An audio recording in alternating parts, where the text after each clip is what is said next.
Chitra life ஸ்டைலின் கதை நேரம். இன்னைக்கு என்ன கதை பார்க்க போறோன்னா, திருமதி அனுராதா ரமணன் எழுதிய மௌன கனவுகள் குடும்ப நாவல். வாங்க வீடியோக்குள்ள போகலாம். அத்தியாயம் 1. வானமே இல்லாத ஊமை படம் போல இருந்தது அந்த கனவு. பாதி ராத்திரியில் திடுக்கிட்டு எழுந்து உட்கார்ந்து விட்டான் முரளி. மறுபடியும் மறுபடியும் அந்த காட்சியே ஏன் கனவாய் வந்து தொலைக்கிறது என்பதுதான் புரியவில்லை. படபடக்கும் நெஞ்சை ஒரு கையால் நீவிக்கொண்டான். இன்னொரு கரத்தால் கட்டில் பக்கத்தில் வைத்திருக்கும் தண்ணீர் பாட்டிலை எடுத்து மடமடவென குடித்தான். வெளியே கோடைமலை, உள்ளே முழு வீச்சில் மின்விசிறி சுற்றி கொண்டிருந்தது. ஆனாலும் அவனுக்கு வியர்த்தது. கனவில் செத்துப்போன அவன் மனைவி மகேஸ்வரி வந்தாள். கண்ணை மூடுவதற்கு முன் அவள் அவனை பார்த்த பார்வை வாய் திறந்து சொல்லாவிட்டாலும் மகேஸ்வரியின் அந்த பார்வைக்கு அர்த்தம் என்னவென்பது அவனுக்கு தெரியும். உன்னால் என்னை என்ன செய்ய முடியும்? அடிக்கிறியா? அடி. கெரசினி ஊற்றி கொளுத்துறியா? கொளுத்து.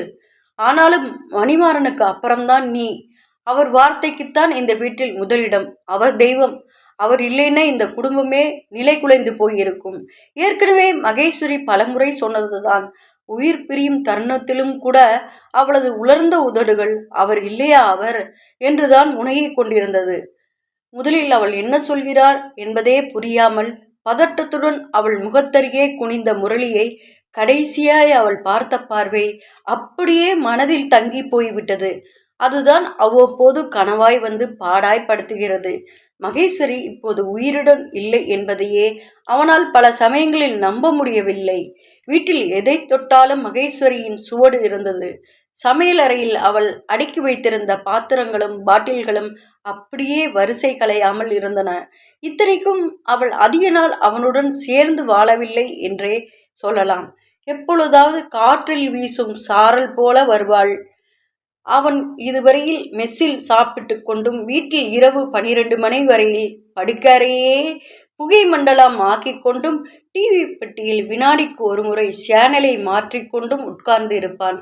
கொடி முழுக்க துவைக்காத அழுக்கு துணிகள், ஃப்ரிட்ஜில் எப்போதோ வாங்கி வைத்த தக்காளி, ரெடிமேட் சப்பாத்தி, இவைகள் உலர்ந்து போய் சாமி படங்களின் மேல் சருகாய் தொங்கும் மாலைகள், மளிகை சாமான்கள் போட்டு வைத்திருக்கும் எந்த டப்பாவை திறந்தாலும் அவை பூச்சி வந்து வண்டு குடைந்து அடையடையாய் கட்டி தட்டி போயிருக்கும். மேல் மூடியை திறக்கும் போது உள்ளிருந்து விடுபட்ட பூச்சிகள் விற்றென்று முரளியின் முகத்தில் அடிக்கும். அதையும் மீறி மக்கின வாடை அவனது மூளை வரை போய் நரம்பு மண்டலத்தையே உழுக்கும். ஆனாலும் பீரோவை திறந்தால் அவளது கல்யாண புடவைகளும் ஆச்சி உருண்டைகளின் நெடியும் அவளுக்கே உரிய ஒரு விதமான வாசனையும் கலந்து அவனுள் இதமாய் பரவும். பெண்ணில்லாத வீடு நரகந்தான். முரளி சிறு வயதிலேயே பெற்றோரை இழந்தவன். அவனது தாய் மாமனே அவனையும் தமது 4 குழந்தைகளோடு 5வதாய் சேர்த்து வளர்த்தார். இன்னும் பார்க்க போனால் மற்ற 4வரை காட்டிலும் இவனிடம்தான் பாசமும் நம்பிக்கையும் அதிகம். இப்போது நினைத்தாலும் விழி விளிம்பில் கண்ணீர் தழும்பும் அவனுக்கு. எத்தனையோ பிரியமாக வளர்த்தவர் மாமன். தனது குழந்தைகளுக்கு படிப்பு வரவில்லை என்றாலும் அக்கால் மகன் படிப்பில் முதலாவதாக வருவதைக் கண்டு மனம் பூரித்தவர். எங்கே அவனை தனியாக சாப்பிட விட்டால் தன் மனைவியும் மாமியாரும் ஒழுங்காக சோறு போடுவார்களோ மாட்டார்களோ என்கிற சந்தேகத்தில் தன் பக்கத்திலேயே அமர்த்தி கொண்டு சாப்பிடுவார். ஒரு ஸ்பூன் நெய் குறைவாக அவன் தட்டில் போட்டாலும் தன் மனைவியை பார்வையாலே அடிப்பார். ஒவ்வொரு இல்லாமல் அந்த வீட்டில் ஆண் பிள்ளை அரசாங்கம்தான்.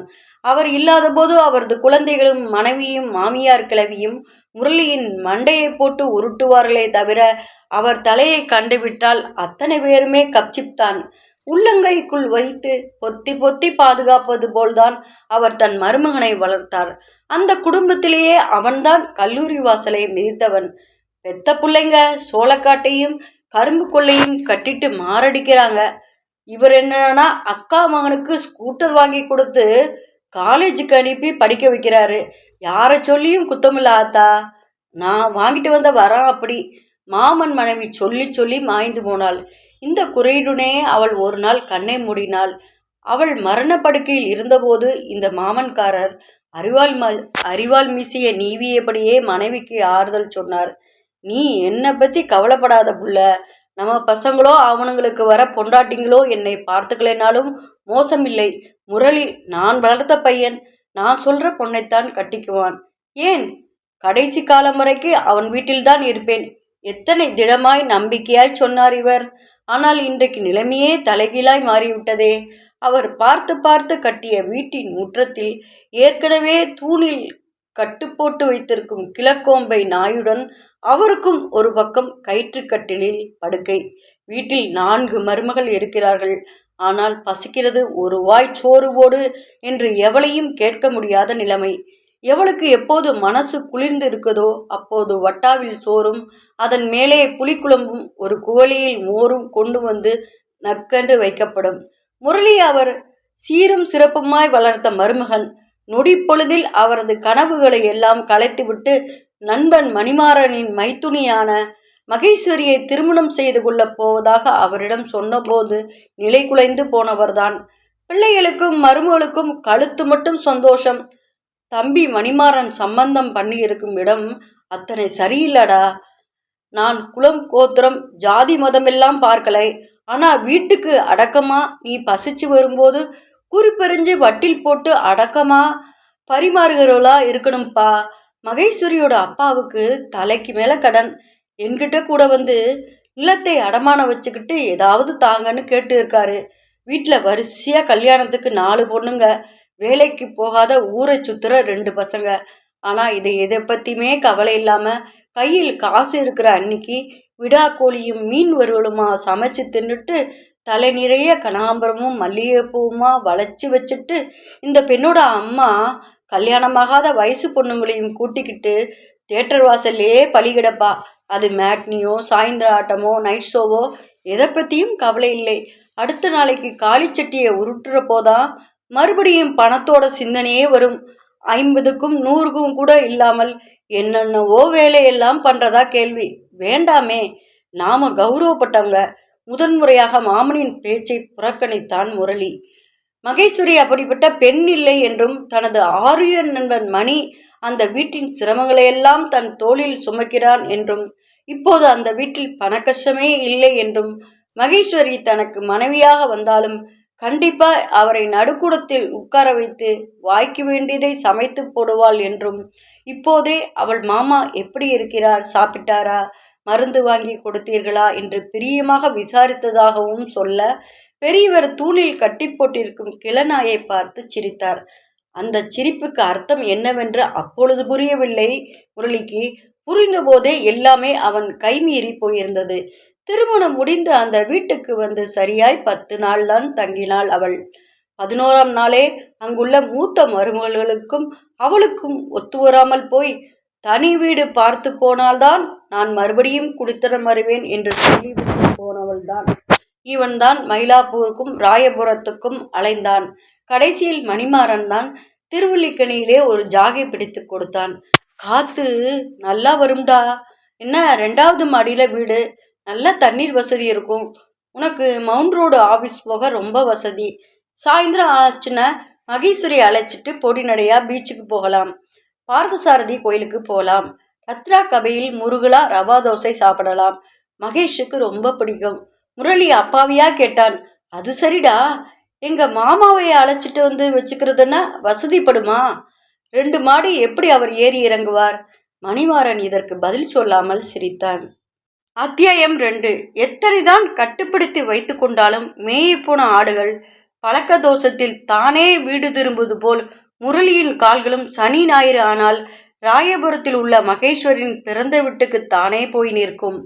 மாமியார் சங்கரி இவன் தலையை கண்டதுமே அவிழ்ந்த கூந்தலை அவசரமாய் அள்ளி முடித்தபடி 2 கைகளையும் விரித்தபடி நான் தழுதழுக்க ஓடி வந்து வரவேற்பாள். வாங்க மாப்பிள்ள, நீங்க வருவீங்கன்னு தெரியும். நான் அப்பவே பிடிச்சி மீனா கிட்ட சொல்லிக்கிட்டு இருக்கேன். அத்தான் வருவாரு, அவருக்கும் சேர்த்து சுறா புட்டு பண்ணுன்னு. மகேஷ் இருந்தவருக்கும் சொல்லிட்டே இருப்பா. என் வீட்டுக்காரருக்கு சுறா புட்டு இருந்தால் போதும் என்று. பாவி மகள், எத்தனையோ வசதியாத்தான் வச்சுட்டு இருந்தீங்க, சேர்ந்து வாழ கொடுத்து வைக்கலையே. இப்படி வயிறும் பிள்ளையுமா போய் சேர்ந்துட்டாளே. அதற்குள் சங்கரியின் மூத்த மகன் லட்சுமணன் தாயை அதட்டினான். பின்னாலேயே மாமனார் சுயம்பு, 2வது மகன் லோகு. ஏன்மா, அவ செருப்பை கூட சுழட்டல, அதுக்குள்ள பிளாக்கடம் வைக்க ஆரம்பிச்சிட்டியா? அவரே எதுவும் மறக்க முடியாம திண்டாடிட்டு இருக்காரு. கொஞ்ச நேரம் சும்மா இருக்கியா? அதானே. சுயம்பு மேலும் கீழுமாய் தலையசைத்தார். அவரை பார்த்தாலே எங்கேயோ வெளியே கிளம்புவதற்கு தயாராக இருப்பது போல். எப்போதுமே சுயம்புலிங்கம் இப்படித்தான் டீக்காக உடை உடுத்தி ஏதோ கல்யாணத்துக்கோ காது குத்தலுக்கு கிளம்புவது போல இருப்பார். ஆனால் அவர் போவது அநேகமாக 100-200 கடன் வாங்க அல்லது கிண்டி ரேஸுக்கு போவதற்காகத்தான் இருக்கும். மணிமாறனும் முரளியும் இந்த வீட்டு மருமனாக வந்த பின்பு அவர் வெளியே கடன் வாங்குவது இல்லை. எப்போது வேண்டுமானாலும் எவ்வளவு வேண்டுமானாலும் தர மணி தயாராக இருக்கிறான். இப்போது மணிமாறன் அந்த வீட்டு கூடத்தில் தரையில் தலையணையை போட்டு படுத்தபடி டிவி பார்த்து கொண்டிருந்ததான். இவனை பார்த்ததும் ஒரு அரை சிரிப்பு, அவ்வளவுதான். இந்த 1 வருஷ காலத்தில் நண்பனும் தானும் எத்தனை தூரம் விலகி இருக்கிறோம் என்பதை முரளிக்கு புரியாமல் இல்லை. மனசுக்குள் எங்கோ ஊகாமுள் உறுத்தலாய். இந்த உறுத்தல் இல்லாமல் இல்லை. சங்கரின் மூத்த மகள் ரேணுகாவை மணிமாறன் தான் மணந்திருக்கிறான். ஆனால் அதற்கு முன்பே அந்த குடும்பத்துடன் நெருக்கம் அதிகம். எப்போது முரளி அவனை தேடிச் சென்றாலும் அவன் ராயபுரம் போயிருப்பதாகத்தான் அவன் வீட்டில் சொல்வார்கள். அவனுமே நண்பனிடம், டேய் வாடா, லீவு நாளில் வீட்டில் உட்கார்ந்து என்ன பண்ணுற? ரேணுகா வீட்டுக்கு வா, போகலாம். அவங்க வீடு எப்பவுமே கலகலப்பா இருக்கும். அவள் அம்மாவும் அப்பாவும் குழந்தைகள் மாதிரி மனசுல விகல்பமே இல்லாமல் பழகுவாங்க. ரேணுகோட அம்மா சமைச்சு நீ சாப்பிடணும்டா, அட்டகாசமாக இருக்கும். சும்மா உங்கள் மாமாவோட மருமகளுங்க போடுற பழைய சோத்தையும் காஞ்சு போன இட்லியும் சாப்பிட்டுக்கிட்டு குண்டு சட்டியில் குதிரை ஓட்டுற மாதிரி சனி ஞாயிறு கூட வீட்டுக்குள்ளேயே அடைஞ்சு கிடந்தா எப்படி? உலகத்தில் நாம் ரசிக்க வேண்டியது எவ்வளவோ இருக்கு. நீ என் கூட அந்த வீட்டுக்கு வந்தா உனக்கு கிடைக்கிற மரியாதையே தனி. இப்படித்தான் ஆரம்பம். மணிமாறன் முரளியுடன் பள்ளிக்கூடம் வரையில் ஒன்றாய் படித்தவன். அதற்கு மேல் படிப்பு ஓடவில்லை. அவன் அப்பாவுக்கு திருவல்லிக்கேணியில் அரிசி வியாபாரம் பரம்பரையாக வந்த தொழில். ஆதலால் வீடு வாசல் லாரி டெம்போ என்று ஓட்டந்தான். வாழ்க்கை வியாபாரத்துக்காக அடிக்கடி அவன் ராயபுரம் போய் வருவதாலும் வீட்டில் அவன் அப்பாவுக்கு அடுத்தபடியாக அவன்தான் வியாபார பொறுப்பை பார்த்து கொள்வதாலும் யாரும் கேள்வி கேட்பார் கிடையாது. முரளி கல்லூரிக்கு போன பின்பும் இவனுடன் மட்டுமே நல்ல நட்புடன் பழகி வந்தான். இயல்பிலே கூச்ச சாபம் உள்ளவன் முரளி. யாருடனும் அதிகம் பேச மாட்டான். போதாக்குறைக்கு வீட்டில் மாமா பிள்ளைகள் பாதி நாள் கிராமத்தில் உள்ள கரும்பு கொள்ளையும் மற்ற நிலப்புலன்களையும் பார்த்து கொள்ள போய் விடுவார்கள். மாமாவும் முற்றத்தில் மாமாவின் 4 மருமகளும் இவனை ஒரு பொருட்டாகவே நினைக்கவில்லை. கணவர்கள் இல்லாத நாட்களில் ஒவ்வொருத்தையும் நிதானமாய் தலையில் எண்ணெய் வைத்து குளித்தும் குழந்தைகளை வெளியே விளையாட அனுப்பிவிட்டு டிவி பார்த்தும் வேலை கட்ட வேலையில் படுத்து உருண்டும் இவனை தர்மச்சங்கடத்திற்கு ஆளாக்கி இருக்கிறார்கள். எப்பனாலும் 6 அடி உசரத்துக்கு வந்து நின்றுடுவாரு ஊமைத்துறை. வீட்டில் தான் ஆம்பளைங்க இல்லையேன்னு ஒரு சோத்தை வைத்து ரசத்தை வைத்து சாப்பிட முடியாது இந்த வீட்டில். இவனுக்காக ஒரு பொரியல், அவருக்காக ஒரு குழம்பு. அதான் கை நிறைய சம்பாதிக்கிறான்ல. எங்கேயாவது வெளியே சாப்பிட்டு நம்ம குழந்தைக்கும் ஏதாவது ஒரு பொட்டலம் வாங்கிட்டு வரக்கூடாது? எங்க அதான் வாங்குற சம்பளம் அத்தனையும் வில்லாம விரியாம மாமா கிட்ட கொடுத்துடுறாரு. அதனால்தான் இந்த கிளத்துக்கு இந்த பையன்கிட்ட அத்தனை பிரியம். தலைமையில தூக்கி வச்சுட்டு கொண்டாடாத குறையா ஆடுது. எல்லாம் எத்தனை நாளைக்கு? இவனுக்குன்னு ஒருத்தி வந்துட்டா 1 பைசா தனக்கு தெரியாம போக விடுவாளா? அது கிடக்கட்டும். அவன் வாசலுக்கும் கொல்லைக்கும் போயிட்டு வரப்போ ஓரக்கண்ணாலே ஒரு பார்வை பார்க்கிறானே, கவனிச்சியா? உடம்பே கூசி போகுதுடி. அப்படியா பார்க்கிறான்? நான் இது நாள் வரைக்கும் கவனிக்கவில்லையே. அது என்னவோ உங்களையெல்லாம் எப்படி பார்க்கிறானோ என்னவோ. என்னை அவன் அப்படித்தான் பார்க்கிறான். அவன் கண்ணில் கொல்லிக்குட்டையை வைக்க இப்படி மற்ற 3 பெண்களும் அவன் காதுபட திட்டி விரல்களை நிறுத்தி சாபம் கொடுத்தார்கள். அதற்கு காரணம் முரளியை தாங்கள் 4 எடுப்பும் தொடுப்புமாக இருக்கும்போது அதை எப்படி தங்களை விட்டு அவளை மட்டும் பார்த்தான் என்கிற வயிற்றெரிச்சலாகவும் இருக்கலாம். யார் கண்டது? முரளி இந்த பெண்களின் சொல் அம்புகளை ஒரு பக்கம் தாங்கியும் மாமாவின் வார்த்தைகளை தட்ட முடியாமலும் தவித்து கொண்டிருந்த போதுதான் ஒரு நாள் மாமா அவனை அழைத்து அவனிடத்தில் ஒரு விலாசத்தை கொடுத்தார். தம்பி, இந்த விலாசத்தில் பெரிய நாயகின்னு ஒரு அம்மா இருப்பாங்க. அவங்களுக்கு பட்டுன்னு ஒரே பொண்ணு, ரொம்ப சாது. அழகை எழுதின கடவுள் அவளுக்கு வாய் பேசுகிற சக்தியை கொடுக்கவில்லை. அதுவும் ஒரு நல்லதுக்குத்தான் வச்சுக்க. இங்கே இருக்கிறவங்க எல்லாம் வண்ணான் சால் மாதிரி வாயை வச்சுக்கிட்டு காது கூசும்படியாக பேசுகிறதை விட பேசாமல் சின்ன சின்ன உணர்வுகளை கூட உடனே புரிஞ்சுக்கிட்டு ஓடியாடி செய்கிற அந்த பொண்ணு ரொம்ப கொடுத்து வச்சவன்னு தான் நினைக்கிறேன். பேசினா கூட அந்த அழகு பின்னம் ஆயிடும். சில பூவை அரும்பாவே பார்க்கறதுல ஒரு அழகு இருக்கு. அரும்பு மலர்ந்து பூவா விரிஞ்சா பொல்லுன்னு உதிர்ந்துடும் இல்லையா? போய் பாரு. உனக்கு பிடிச்சிருந்தா மேற்கொண்டு பேசலாம். பெரியநாயகி விட்ட என் பேரை சொல்லு. என்னன்னு சொல்லுவ? மயிலாப்பூர் கதிரேசன் அனுப்பிச்சார்னு சொல்லு. அப்பொழுது முரளி மிகவும் பணிவாகத்தான் அந்த விலாசத்தை வாங்கி கொண்டான். அந்த நிமிஷம் வரையில் அவன் மனதில் வேறு எவளுமே இடம் பிடிக்கவில்லை. ஏதோ மணிமாறனுடன் ராயபுரத்தில் உள்ள சுயம்புலகன் வீட்டுக்கு 4-5 முறை போய் வந்திருக்கிறானே தவிர, மணிமாறனுக்கு அந்த வீட்டில் மாப்பிள்ளை உச்சரிப்பு நடக்கிறது என்பதை அறிந்து கொண்டிருந்தானே தவிர, அந்த வீட்டில் இருந்த எந்த பெண்ணையும் மணக்கும் உத்தேசத்தில் அவன் இல்லை. ஆதலால் மாமா சொன்னவுடன் அவன் பெரியநாயகி வீட்டிற்கு கிளம்பினான். வீடு அடையாறில் ஒரு மூலையில் இருந்தது. உண்டு குடுத்தனம்தான்.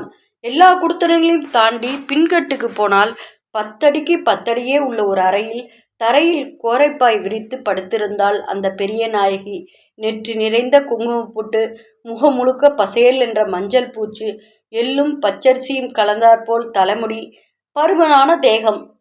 கதுப்பு கன்னங்கள் மூப்பின் காரணமாக தளர்ந்திருந்தன. கதிரேசன் பிள்ளை அனுப்பி வரேன் இப்படி முரளி சொன்னதுமே அந்த அம்மாள் அத்தனை பெரிய தேகத்தை சுமந்து கொண்டு படக்கன எழுந்து நின்றாள். வாங்க தம்பி, உங்க மாமா இப்போ எப்படி இருக்காரு? உட்காருங்க.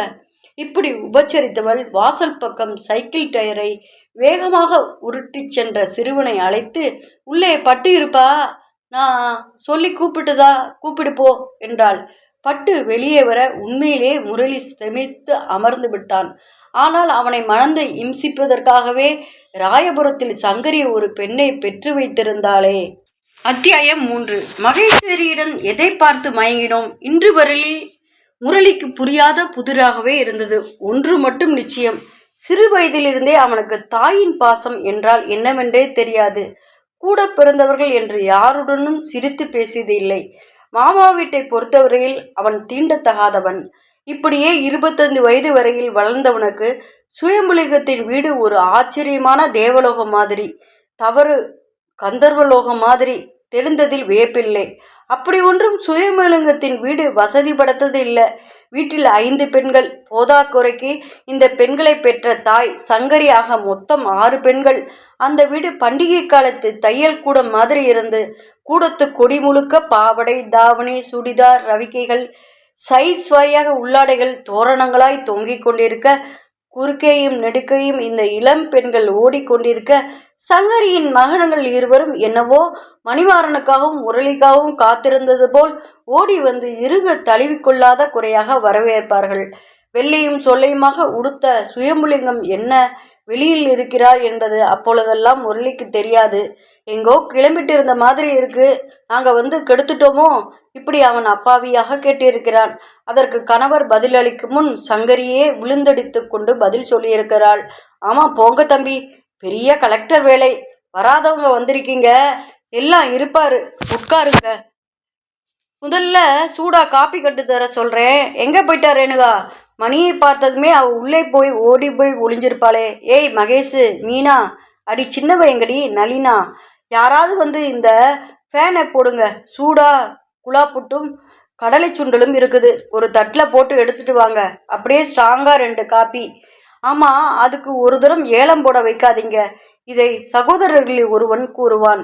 மணிமாறன் அவன் வீட்டின் மெத்தையும் சோபாவும் திண்டும் வசதியாய் இருக்க, இங்கே மிக சுவாதீனமாய் தரையில் கால் நீட்டி படுப்பான். அதற்குள் சங்கரி கணவனை அதட்டுவாள். பார்த்துட்டு நிற்கிறீங்களே, அந்த தலையணைத்தான் எடுத்துட்டு வந்து தம்பி கழுத்தில் கொடுக்கறது, தரையில் தலை வச்சு படுத்திருக்கு பாருங்க. சுயம்பு எழுந்திருப்பதற்குள் மகேஸ்வரி சிட்டாய் ஓடிப்போய் தலையணையை எடுத்து வந்து அவனிடம் நீட்டுவாள். நீட்டிடா, எப்படி வச்சு விடு, இது மணிமாறன், தலையை ஒசத்தினால்தானே வைக்க முடியும்.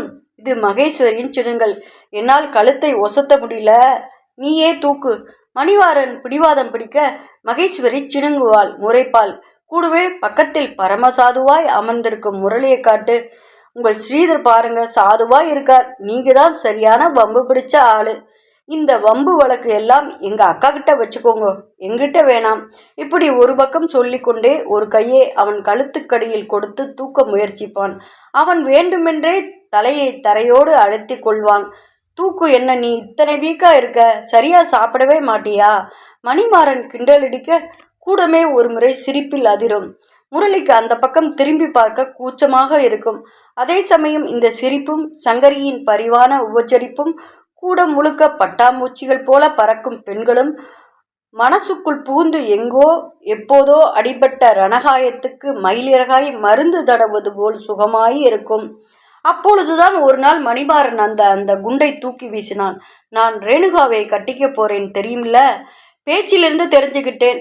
அதான் மாப்பிள்ளைக்கு மட்டும் இல்லாம மாப்பிள்ளை தோழனுக்கும் சேர்த்து ஒவ்வொரு சனி ஞாயிறு விருந்து வச்சுக்கிறாங்களே. நீ வர்றது சரி, உரிமையோட சாப்பிடுவதில் தப்பில்ல. ஆனால் பாவம், எனக்காகவும் அவங்க சிரமப்படுவதை பார்க்கும்போது ரொம்ப கஷ்டமாக இருக்கு. மணிமாறன் அவன் தோளில் தட்டி கொடுத்தான். அழுத்தமான புன்னகையுடன் நறுக்கட சொன்னான். என்ன கஷ்டங்கிற? நான் ரேணுவை கல்யாணம் பண்ணிக்கிட்டா நீ மகேஷை கட்டிக்க மாட்டியா? சின்ன வயசுல இருந்தே ஒன்னாகவே பழகினோம். ஏதோ உத்தியோகம்னு ஆயிடுச்சு, அதனால என்ன, 2 பேரும் சகலை ஆயிடலாம். முரளி இதை எதிர்பார்க்கவில்லை. இருட்டுக்காட்டுக்குள் பிடித்து தள்ளினாற் போல் ஒரு கணம் திகைத்து போனான். 15 நாட்களுக்கு முன் மாமா சொல்லி போய் பார்த்து விட்டு வந்த அடையாறு பெண் பட்டுவா சிட்டுவா யாரவள்? ஒரு கணம் அவன் கண்முன் பளீரென வந்து போனாள். இன்னமும் அந்த முகமும் நிறமும் வாலிப்பும் கொடுத்த பிரமையிலிருந்து அவன் நீங்கவில்லை. கண்களில் மகிழ்ச்சியும் வெட்கம் என்பதும் இல்லாமல் அதே சமயம் அயல் மனிதன் முன் நிற்கிறோம் என்கிற ஒரு வித கூச்சத்தில் அவள் தடுமாறியதும் அந்த கணத்தில் இன்னதென்று சொல்ல முடியாத நிம்மதியும் சந்தோஷமும் ஜில்லென அவன் மனதுக்குள் இறங்கியதும் இன்னும் மனசை விட்டு அகலவில்லை. அன்று இரவு மாமா அவனிடம் பெண் பிடித்திருக்கிறதா என்று கேட்கவில்லை. அவன் முகத்தை பார்த்தபடியே நரைத்த மீசையை தடவியபடி புன்னகைத்து கொண்டார். இருக்கட்டும் இருக்கட்டும், பங்குனி போய் சித்திரை வரட்டும், நல்ல முகூர்த்தமா பார்த்து முடிச்சுடலாம். இவ்வளவுதான் அவர் இதை பற்றி பேசியது. மாமாவுக்கு இந்த பெரிய நாயகி எப்படி தெரியும்? உறவா? நண்பரின் மனைவியா? நண்பரின் மனைவி என்னார்? அந்த நண்பர் இங்கே? வீட்டை பார்த்தால் இன்னொரு ஆண் வசிப்பதைப் போல தெரியவில்லை. ஆனால் வீடு படு சுத்தமாகவும் சுவர் ஓரமாய் இல்லை கோலம் போட்டும் சிறிய மாடத்தில் ஒரே ஒரு ராமர் பட்டாபிஷேகம் படம் வைத்து அதன் முன் தீபம் ஏற்றியும் இருந்த 2 பெட்டிகளின் மேலும் ஜமக்காலம் விரித்து அதையே உட்காருவதற்கு வசதியாய் அடைத்திருந்த பாங்கும் அவனுக்கு பிடித்திருந்தது. இது பற்றி மணிமாறனிடம் சொல்ல வேண்டும் என்றுதான் காத்திருந்தான். முரளி உத்தியோகம் காலை முதல் மாலை 7 மணி வரை. சனி ஞாயிறு மட்டுமே அவனை சந்திக்க முடியும். எப்பொழுதாவது அபூர்வமாய் அவன் முரளியின் வீட்டிற்கு வருவான். ஆனால் அது அந்த வீட்டு மருமகளுக்கும் பிடிக்காது. இதை பாரு, அப்பாவோட கூட பிறந்த அக்கா பையனாச்சேன்னு உன்னை இந்த வீட்டில் தங்க விட்டுருக்கோம். அதுக்கே எங்கள் பொண்டாட்டிங்க 1000 புகார் சொல்கிறாங்க. இந்த மாதிரி தீவெட்டி தடியன்கள் எல்லாம் வீட்டுக்கு அழைச்சிட்டு வராத. அவன் எப்பேற்பட்ட பணக்காரனாக இருந்தாலும் வாசலோட வச்சுக்க, அவ்வளவுதான் நான் சொல்லுவேன். மாமாவின் அருமந்த புத்தர்கள் எச்சரித்த பிறகு நண்பரை எக்காரணத்தை கொண்டு முரளி வீட்டிற்கு அழைப்பதில்லை. சனி ஞாயிறுகளிலோ ராயபுரம் வீடுதான் கதி என்றாகிவிட்டது. மணிக்கு அவன் ரேணுகாவை பார்க்க வந்தாலும் டிவி பார்த்தபடியே மகேஸ்வரியின் கையை பிடித்து இழுப்பான். மீனாவின் கன்னத்தை கிள்ளுவான். நளினியின் பின்பக்கமாய் போய் நின்று 2 கைகளாலும் கண்களை பொத்துவான். நடுநடுவே சங்கரி கொடுக்கும் காஃபி, தோசை, பலகாரம், சிக்கன் பிரியாணி. இதற்கு நடுவில் பெண் பார்த்து விஷயத்தை பேச ஏது நேரம்? ஆனாலும் அவன் சொல்லிவிடுவது என்றுதான் இருந்தான். அதற்குள் மணி முந்தி கொண்டு விட்டான். மறுத்து பேச வாய் திறக்கும் முன் சங்கரி படபடவென தன் கன்னங்களில் தட்டி கொண்டு எங்கோ கண்ணுக்கு தெரியாமல் இருக்கும் தனது குலதெய்வத்திடம் இருந்து நன்றி கூறினாள். தாயே பொன்னியாத்தா, இப்படி ராமலட்சுமணன் மாதிரி 2 மாப்பிள்ளை கிடைக்க நாங்கள் என்ன புண்ணியம் செய்தோமோ? இதுக்கெல்லாம் எங்களுக்கு அருகதை இருக்கா? இது நடக்குமா? மணித்தம்பி, என்னவோ கடவுளே அனுப்பிச்ச மாதிரி வந்து நிற்கீங்க. முதல்ல நீங்கள் இந்த வீட்டு மாப்பிள்ளை ஆகிறதே சுற்று வட்டார ஜனங்களுக்கு எல்லாம் ஏமலும் பொருளுமாக இருக்குது. இப்படி ஒரே சமயத்தில் 2 மாப்பிள்ளைனா அதிர்ச்சியில் நெஞ்சே வெடித்திரும் போல இருக்கு. அவள் கரகரவன அல. மணிமாறனே அவள் பக்கத்தில் அமர்ந்து முதுகை தடவி தலையை வருடி ஆசுவாசப்படுத்தி அதே சமயத்தில் உள்ளிருக்கும் மகேஸ்வரியை சத்தமாக அழைத்தான். ஏய் மகேஷ், எங்கே போ ஒளிஞ்சுட்ட? ஃப்ரெண்டை உனக்கு பிடிச்சிருக்கா? அட வெளியில் வந்து சொல்லு. குரலில் தொண்டைக்குழியில் வார்த்தைகள் பந்தாக சிக்க தவியாய் தவித்தான். அத்தியாயம் 4. நீங்க பார்த்து எதை செய்தாலும் சரிதான். மகேஸ்வரி உள்ளிருந்தபடியே இப்படி சொன்னபோது மறுபடியும் அந்த வீடு பட்டாசு வெடிக்காத குறையாக விழாக்குளம் பூண்டது. லட்சுமணன் உள்ளே ஓடிப்போய் ஒரு பிடி சர்க்கரையை கொண்டு வந்து எல்லோருக்கும் வாயில் போட்டான். ஏற்கனவே பேச்சு வராமல் அடைத்திருந்த முரளி தொண்டையில் இந்த சர்க்கரையும் சேர்த்து அமுக்கி விட்டது. அன்றைக்கு அவர்கள் வீட்டில் இருந்து விருந்து தடபுடல். மணியே சில 100 ரூபாய் நோட்டுகளை தனது வருங்கால மைத்துனுடன் கொடுத்து சிக்கன் மட்டன் என்று வாங்கி வர சொல்லி அமக்கலப்படுத்தி விட்டான். இரவு அவனுடைய மோட்டார் சைக்கிளில் வீடு திரும்பும் போதுதான் கண்ணகி சிலை அருகில் வண்டியை நிறுத்த சொல்லி பயந்த குரலில் கூறினான் முரளி. என்னடா டேய், என்னை பேச விடாம இப்படி ஒரேடியா வாயை அடைச்சிட்ட? மணி சட்டென திரும்பி பார்த்தான். ஒரு கணத்தில் முகம் கருத்தது. ஏண்டா, மகேஸ்வரியை உனக்கு பிடிக்கலையா? இல்லடா, எங்க மாமா இதுக்கு ஒத்துக்க மாட்டாரு. மேலும் அவர் ஏற்கனவே எனக்காக ஒரு பெண்ணை பார்த்து வச்சிருக்கிறாரு. நானும் போய் பார்த்துட்டு வந்தேன். பொண்ணு லட்சணமா குடும்பப்பாங்கா இருக்கா. அவன் உடனே விரைத்தாற்போல் கேட்டான். அப்போ மகேஷ் குடும்பப்பாங்கா இல்லைங்கிறியா? சேச்சா, நான் அப்படி சொன்னேனா? மாமா ஒன்று சொல்லி அதை நான் தட்டினதே இல்லடா. என்னை வளர்த்து ஆளாக்கின தெய்வம் அவர். மேலும் அந்த பொண்ணு ஊமை வேற. மணிமாறன் மோட்டார் சைக்கிளில் உட்கார்ந்தபடியே சிரித்தான். ஏன்பா, அந்த மாமா என்னவோ தெய்வங்கிற, கடைசியில் அவர் உனக்கு ஒரு ஊமை பெண்ணைத்தானே பார்த்து கட்டி வைக்க போறாரு. ஏன் அந்த பெண்ணை தன்னுடைய 4 பையனுக்குள்ள ஒருத்தருக்கு கட்டி வைக்க வேண்டியதானே?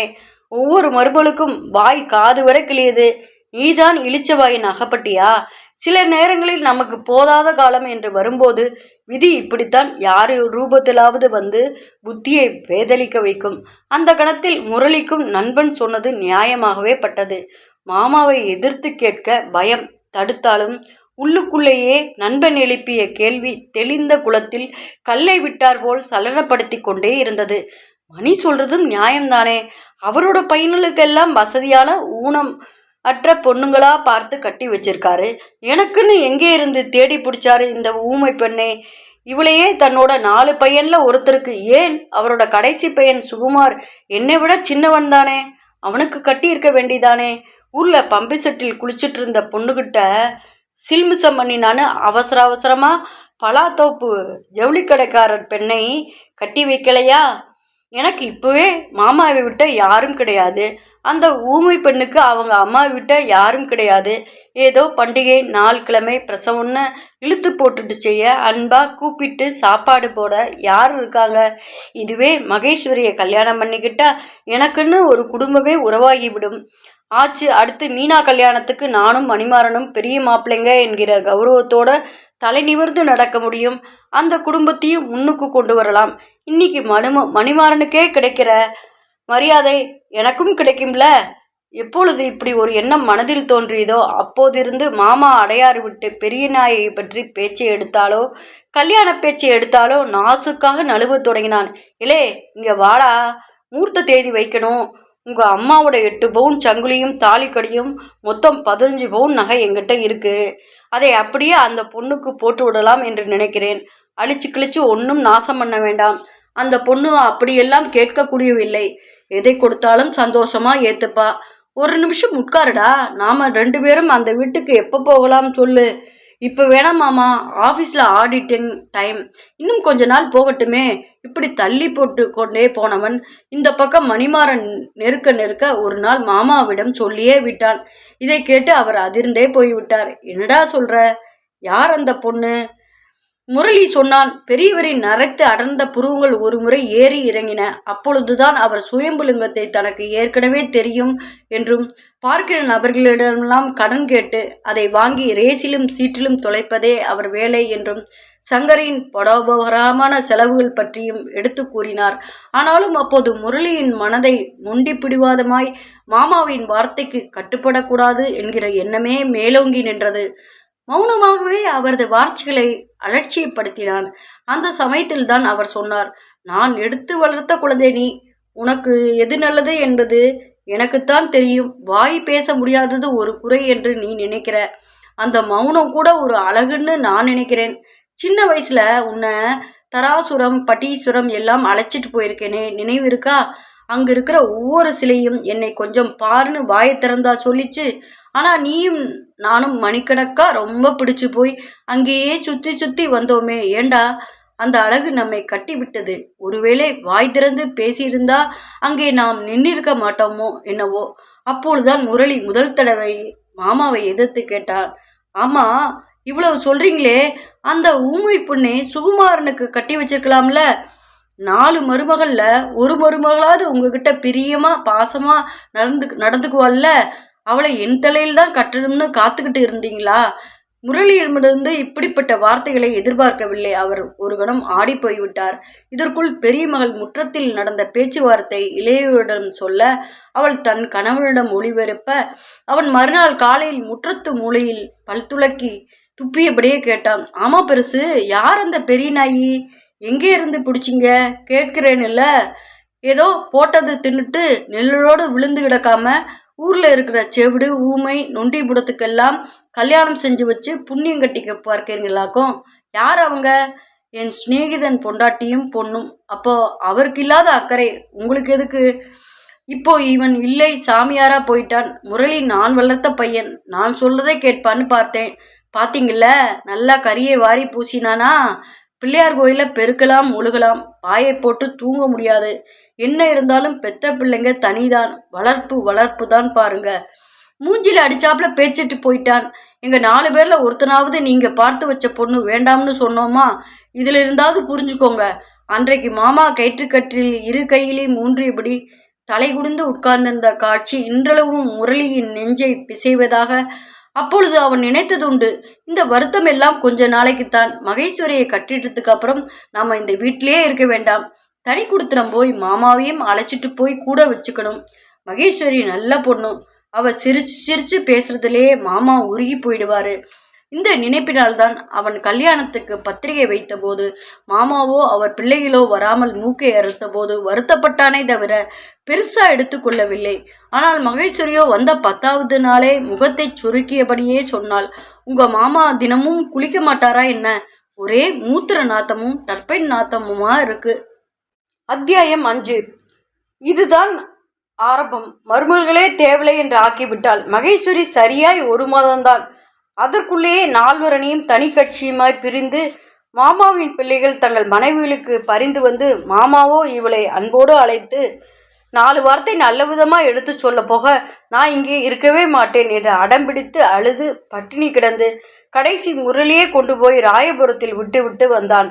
பொண்டாட்டி வருவதற்கு முன்பு அந்த வீட்டில் அவனுக்கு குழம்பு வெஞ்சனம் எதுவும் இல்லாவிட்டாலும் தண்ணீரிட்ட சோறாவது தட்டி போட்டு மூடாமல் பாத்திரம் விளிம்பில் கரப்பான் பூச்சி உட்கார்ந்து இருக்க காத்திருக்கும். இப்போது அதுவும் இல்லை. ஏன், அதான் தாலி கட்டி கூட்டிட்டு வந்து இருக்காருல. நீங்களும் எங்கள் கண்ணில் எல்லாம் காட்டாமல் அக்காவோட நகைகளை பத்திரப்படுத்தி வச்சு அந்த சிறுக்கிக்கு தானே போட்டீங்க. அப்பவும் நாங்கள் ஏன் மல்லாடணும்? இப்பவும் நாங்கள் தான் அவஸ்தைப்படணுமா? எங்களுக்கு தான் தனியாக போகணும். ஆளாக்க அரிசியை வடித்து தின்னுட்டு அக்கடான்னு படுத்தோங்கிறது கொடுப்பினை இல்லை. காலத்துக்கும் எங்கள் புருஷனுங்க அப்பாவோட நிலத்தை கவனிச்சுட்டு அவர் கட்டி போட்டில் வீட்டில் உட்காந்துட்டு பன்னிக்குட்டி போட்ட மாதிரி வசவசன்னு பெற்றுக்கிட்டு அவதிப்படணும்னு தலையெழுத்து. அந்த மனுஷனுக்கு என்ன கவர்மெண்ட் உத்தியோகம், பேண்ட் என்ன ஷர்ட் என்ன, வெளியில் கிளம்பினா பெரிய கலெக்டர் மாதிரி தான். வந்தா ரூபாய் 13,000 சம்பளமாமே, பத்தாதா? இப்படி மூத்தவள் கத்த இளையவள் குறுக்கே புகுந்து கூறினாள். ஐயோ, 13,000 இல்லைக்கா, 15,850 ரூபாய் போதாதா? தனி கொடுத்துறம் வைக்க சொல்லுங்க, அப்பத்தானே தெரியும் நிழலோட அருமை. அங்கே நாங்கள் 4 பேரும் புழுக்கச்சிங்கை மாதிரி சமைக்கிறதும் தண்ணீர் எடுக்கிறதும் குழந்தைகளுக்கு குளிப்பாட்டுறதும் திண்டாடிட்டு இருக்கோம். இவ்வளோனா நீங்கள் படுத்துட்டு இருக்கிற அதே முற்றத்தில் உட்கார்ந்துட்டு கண்ணாடியை வச்சுட்டு துக்குனூண்டு சாமனத்தில் புருவத்து மசரை பிடுங்கி விட்டு இருக்கா. நாங்கள் இத்தனை பேசுகிறோம், என்னைக்காவது உன் முன்னால் சரிக்கு சரி உட்கார்ந்துட்ருக்கோமா? இத்தனையும் முரளி அங்கிருக்கும் போது தான் பேசப்பட்டது. பெரியவர் எதிர்த்து ஒன்றும் பேசவில்லை. ஒரு முறை அவனை நிமிர்ந்து பார்த்து கண்ணுக்குள் ஊடுருவி விட்டு தலையை குனிந்து கொண்டார். அன்றே அவன் வேறு வீடு பார்த்து தன்னோடு மாமாவையும் அழைத்து போய் விடுவது என்று தீர்மானித்து விட்டான். ஆனால் இவனை கேட்காமலேயே அந்த பொறுப்பை மணிமாறன் எடுத்துக்கொண்டதுதான் அநியாயம். நான் இருக்கிற திருவல்லிக்கேணியிலே ஃபர்ஸ்ட் கிளாஸ் ஃப்ளாட்டுடா. ஓனருமா எனக்கு தூரத்து உறவு முறைதான். நான் சொன்னால் தட்ட மாட்டாங்க. ஒரு தொந்தரவில்லை. 2வது மடியிலிருந்து பார்த்தா இந்த பக்கம் பீச், அந்த பக்கம் திருவல்லிக்கேணி கோயில். போதாதா? எப்படிடா எங்கள் மாமா எப்படி 2வது மாடி ஏறுவார்? இப்போவே முற்றத்தை விட்டு அசைறதில்லை. இதை கேட்டு மணிமாறன் ஓவென சிரித்தான். சொல்கிறேன்னு தப்பாக நினச்சிக்காத. அந்த கிழவர் முற்றத்திலே ஒன்றுக்கு இருந்துட்டு கட்டிலே உட்கார்ந்து சுருட்டு பிடிக்கிறாராமே. மகேஷ் சொல்லிச்சு, அது அவர் கட்டின வீடு, அவர் என்ன வேணும்னாலும் செய்யலாம்னு வச்சுக்க. அதுபோலவே மாடர்ன் ஃப்ளாட்டில் நடக்குமா? சுத்த பைத்தியக்காரனா இருக்கியே. நான் ஒன்று சொல்கிறேன் கேட்டுக்க. நீ வருந்தி வருந்தி கூப்பிட்டாலும் அவர் வரமாட்டார். அவர் அப்படியே வரேன்னு கிளம்பினாலும் அவர் பையங்க விடமாட்டாங்க. எங்கே அவர் சொத்தை எல்லாம் உன் பெயருக்கு எழுதி வச்சுடுவாரோன்னு. மகேஸ்வரி அவனிடம் இது பற்றி ஒன்றுமே பேசவில்லை. ஏன் பேசவே இல்லை. மணிமேகன் தான் இங்கேயும் வந்து அவளிடம் சொன்னான். அதுவும் முரளியை வைத்து கொண்டே சொன்னான். மகேஷ், உன் மனசுக்கேற்றபடி அந்த ஃப்ளாட்டையே முடிச்சுடலாம். முரளிகிட்ட சொல்லிட்டேன். 10 மாதம் அட்வான்ஸ் கேட்குறாங்க. ஆனால் எனக்குன்னா 6 மாதம்தான். வீட்டுக்கார அம்மாவை நான் பார்த்ததே இல்லை. தங்கமானவங்க. இப்போ திருப்தி தானே? போடு. உன் புருஷனுக்கும் எனக்கும் சேர்த்து நல்ல காஃபியாக போட்டு எடுத்துக்கொண்டு வா. இப்படி சொன்னதோடு இல்லாமல் புடவை தலைப்பு விசிறிய உள்ளே ஓடியவளை சட்டென இழுத்து நிறுத்தி முரளி பார்த்து கொண்டிருக்கும் போதே கன்னத்தை நிமிண்டி முதுகில் தட்டி கொடுத்தான். முரளி பிரமை நீங்காமல் உட்கார்ந்திருந்தான். யோசிக்காத. அட்வான்ஸ் பணம் நான் தரேன். நீ பின்னாலே திருப்பி தரலாம். வயசு பொண்ணும் இன்னும் எத்தனை நாளைக்கு அம்மா வீட்டோட இருப்பா? அவளுக்கும் புருஷனோட 4 இடம் போகணும், வரணும், சந்தோஷமா இருக்கணும்னு ஆசை இருக்காதா? அப்பொழுதுதான் முரளி கேட்டான். ஆமாம், ரேணுகாவை நீயும் கோயிலில் வச்சு தாலி கட்டின, ஆனால் ரிஜிஸ்டர் பண்ணிக்கல. உங்கள் வீட்டுக்கும் அழைச்சிட்டு போகலை. அவள் மட்டும் சின்ன பெண் இல்லையா? எனக்கு மட்டும்தான் உபதேசமா? இன்னும் உன் வீட்டுக்கே தெரிவிக்கல போலிருக்கே. மணிமாறன் விழிகளை இடுக்கி கொண்டு சிரித்தான். முரளியின் மார்பில் தனது முஷ்டியால் குத்தினான். டேய், பார்க்க சாது பாட்டம் இருந்துட்டு உள்ளே சரியான ஆளுதான் பிரதர். உன்னை மாதிரி அப்பா அம்மா இல்லாமல் சொத்து சுகம் இல்லாமல் வெட்டியான ஆள் இல்லை நான். வீட்டுக்கு ஒரே பிள்ளை. ஆந்திராவிலும் வேலூரிலும் எங்கள் அப்பாவுக்கு வீடு, ரைஸ் மில், 500 ஏக்கர் நிலம், 20 இடத்தில் அரிசி மண்டி, 10-15 லாரி எல்லாம் இருக்குது. அத்தனையும் எங்கள் அப்பா சம்பாதிச்சது. இப்படி ஒரு கல்யாணத்தை நான் பண்ணிக்கிட்டேன்னு தெரிஞ்சா எல்லா சொத்தையும் கோயில் குளத்துக்கு எழுதி வச்சிருவாரு. போதா குறைக்கு முத்தின சக்கரவியாதி கூட எப்படியும் ஒரு 2-3 வருஷத்துக்கு மேலே தாங்க மாட்டார். அது வரைக்கும் அவருக்கு அடங்கின மகனாக இருந்துட்டு அவர் காலத்துக்கு அப்புறம் சொத்து என் கைக்கு வந்தாச்சுன்னா பொண்டாட்டின்னு ஒரு கழுதையை என் வீட்டுக்கு கூட்டிகிட்டு போனால் கூட எங்கள் அம்மா ஒன்றும் சொல்ல மாட்டாங்க. அன்றைக்கு திருமணமாகி முதல் 1 வாரத்துக்கு பிறகு 40 நாள் ஒரு மண்டலம் போய் முரளி பக்கமே திரும்பி பார்க்காமல் இருந்த மகேஸ்வரி அவன் மார்பில் ஒரு ரோஜாப்பூ மாலை போல் தவழ்ந்தாள். அவன் கேட்காமலேயே முத்தமிட்டாள். மார்பில் அவன் முகத்தை பதிய வைத்து கொண்டு என் ராஜா, என் செல்லம் என்றெல்லாம் கொஞ்சினாள். அந்த ஒரு கணத்தில் முரளிக்கு உலகமே மறந்து போயிற்று. தாயோ மனைவியோ பெண் சுகம் என்பது ஒரு மனிதருக்கு எத்தனை ஆறுதலையும் உற்சாகத்தையும் கொடுக்கிறது. பெண்ணின் மெய் தீண்டும் போது ஒரு நாற்றையே வெற்றி கண்ட தலைவன் போன்ற இருமாப்பும் எதையும் சாதித்து விட முடியும் என்கிற தைரியமும் மனதில் ஏற்படும் போது மாமா என்ன, மணிமாறன் என்ன, மகேஸ்வரி மட்டும் பக்கத்தில் இருந்தால் போதாதா? இப்படி நினைக்க தோன்றியது. அன்றிரவு சொல்லி வைத்தார் போல் மாமா அவனை அழைத்து கேட்டார். வீட்டுக்கு அட்வான்ஸ் கொடுத்துட்டியா? இல்லை, மணிமாறன் தான் 6 மாதம் அட்வான்ஸ் கொடுத்திருக்கார். நானே உங்ககிட்ட சொல்லணும்னு. அவர் முடிப்பதற்குள் அவர் தனது தலையணை கடையிலிருந்து ஒரு தோல்பையை எடுத்து அதிலிருந்து பேங்க் பாஸ் புத்தகத்தையும் செக் புத்தகத்தையும் அவனிடம் நீட்டினார். என்னது? இது நாள் வரைக்கும் நீ சம்பாதித்த பணத்தை எல்லாம் சேர்த்து வச்சிருக்கேன். யார்கிட்டையும் கடன் வாங்காத. இன்னைக்கு ஒருத்தருக்கு கடன் பட்டால் நாளைக்கு அவன் செய்கிற எல்லா தப்புக்கும் நீயும் உடந்தையாக இருக்க வேண்டியிருக்கும். ஜாக்கிரதை.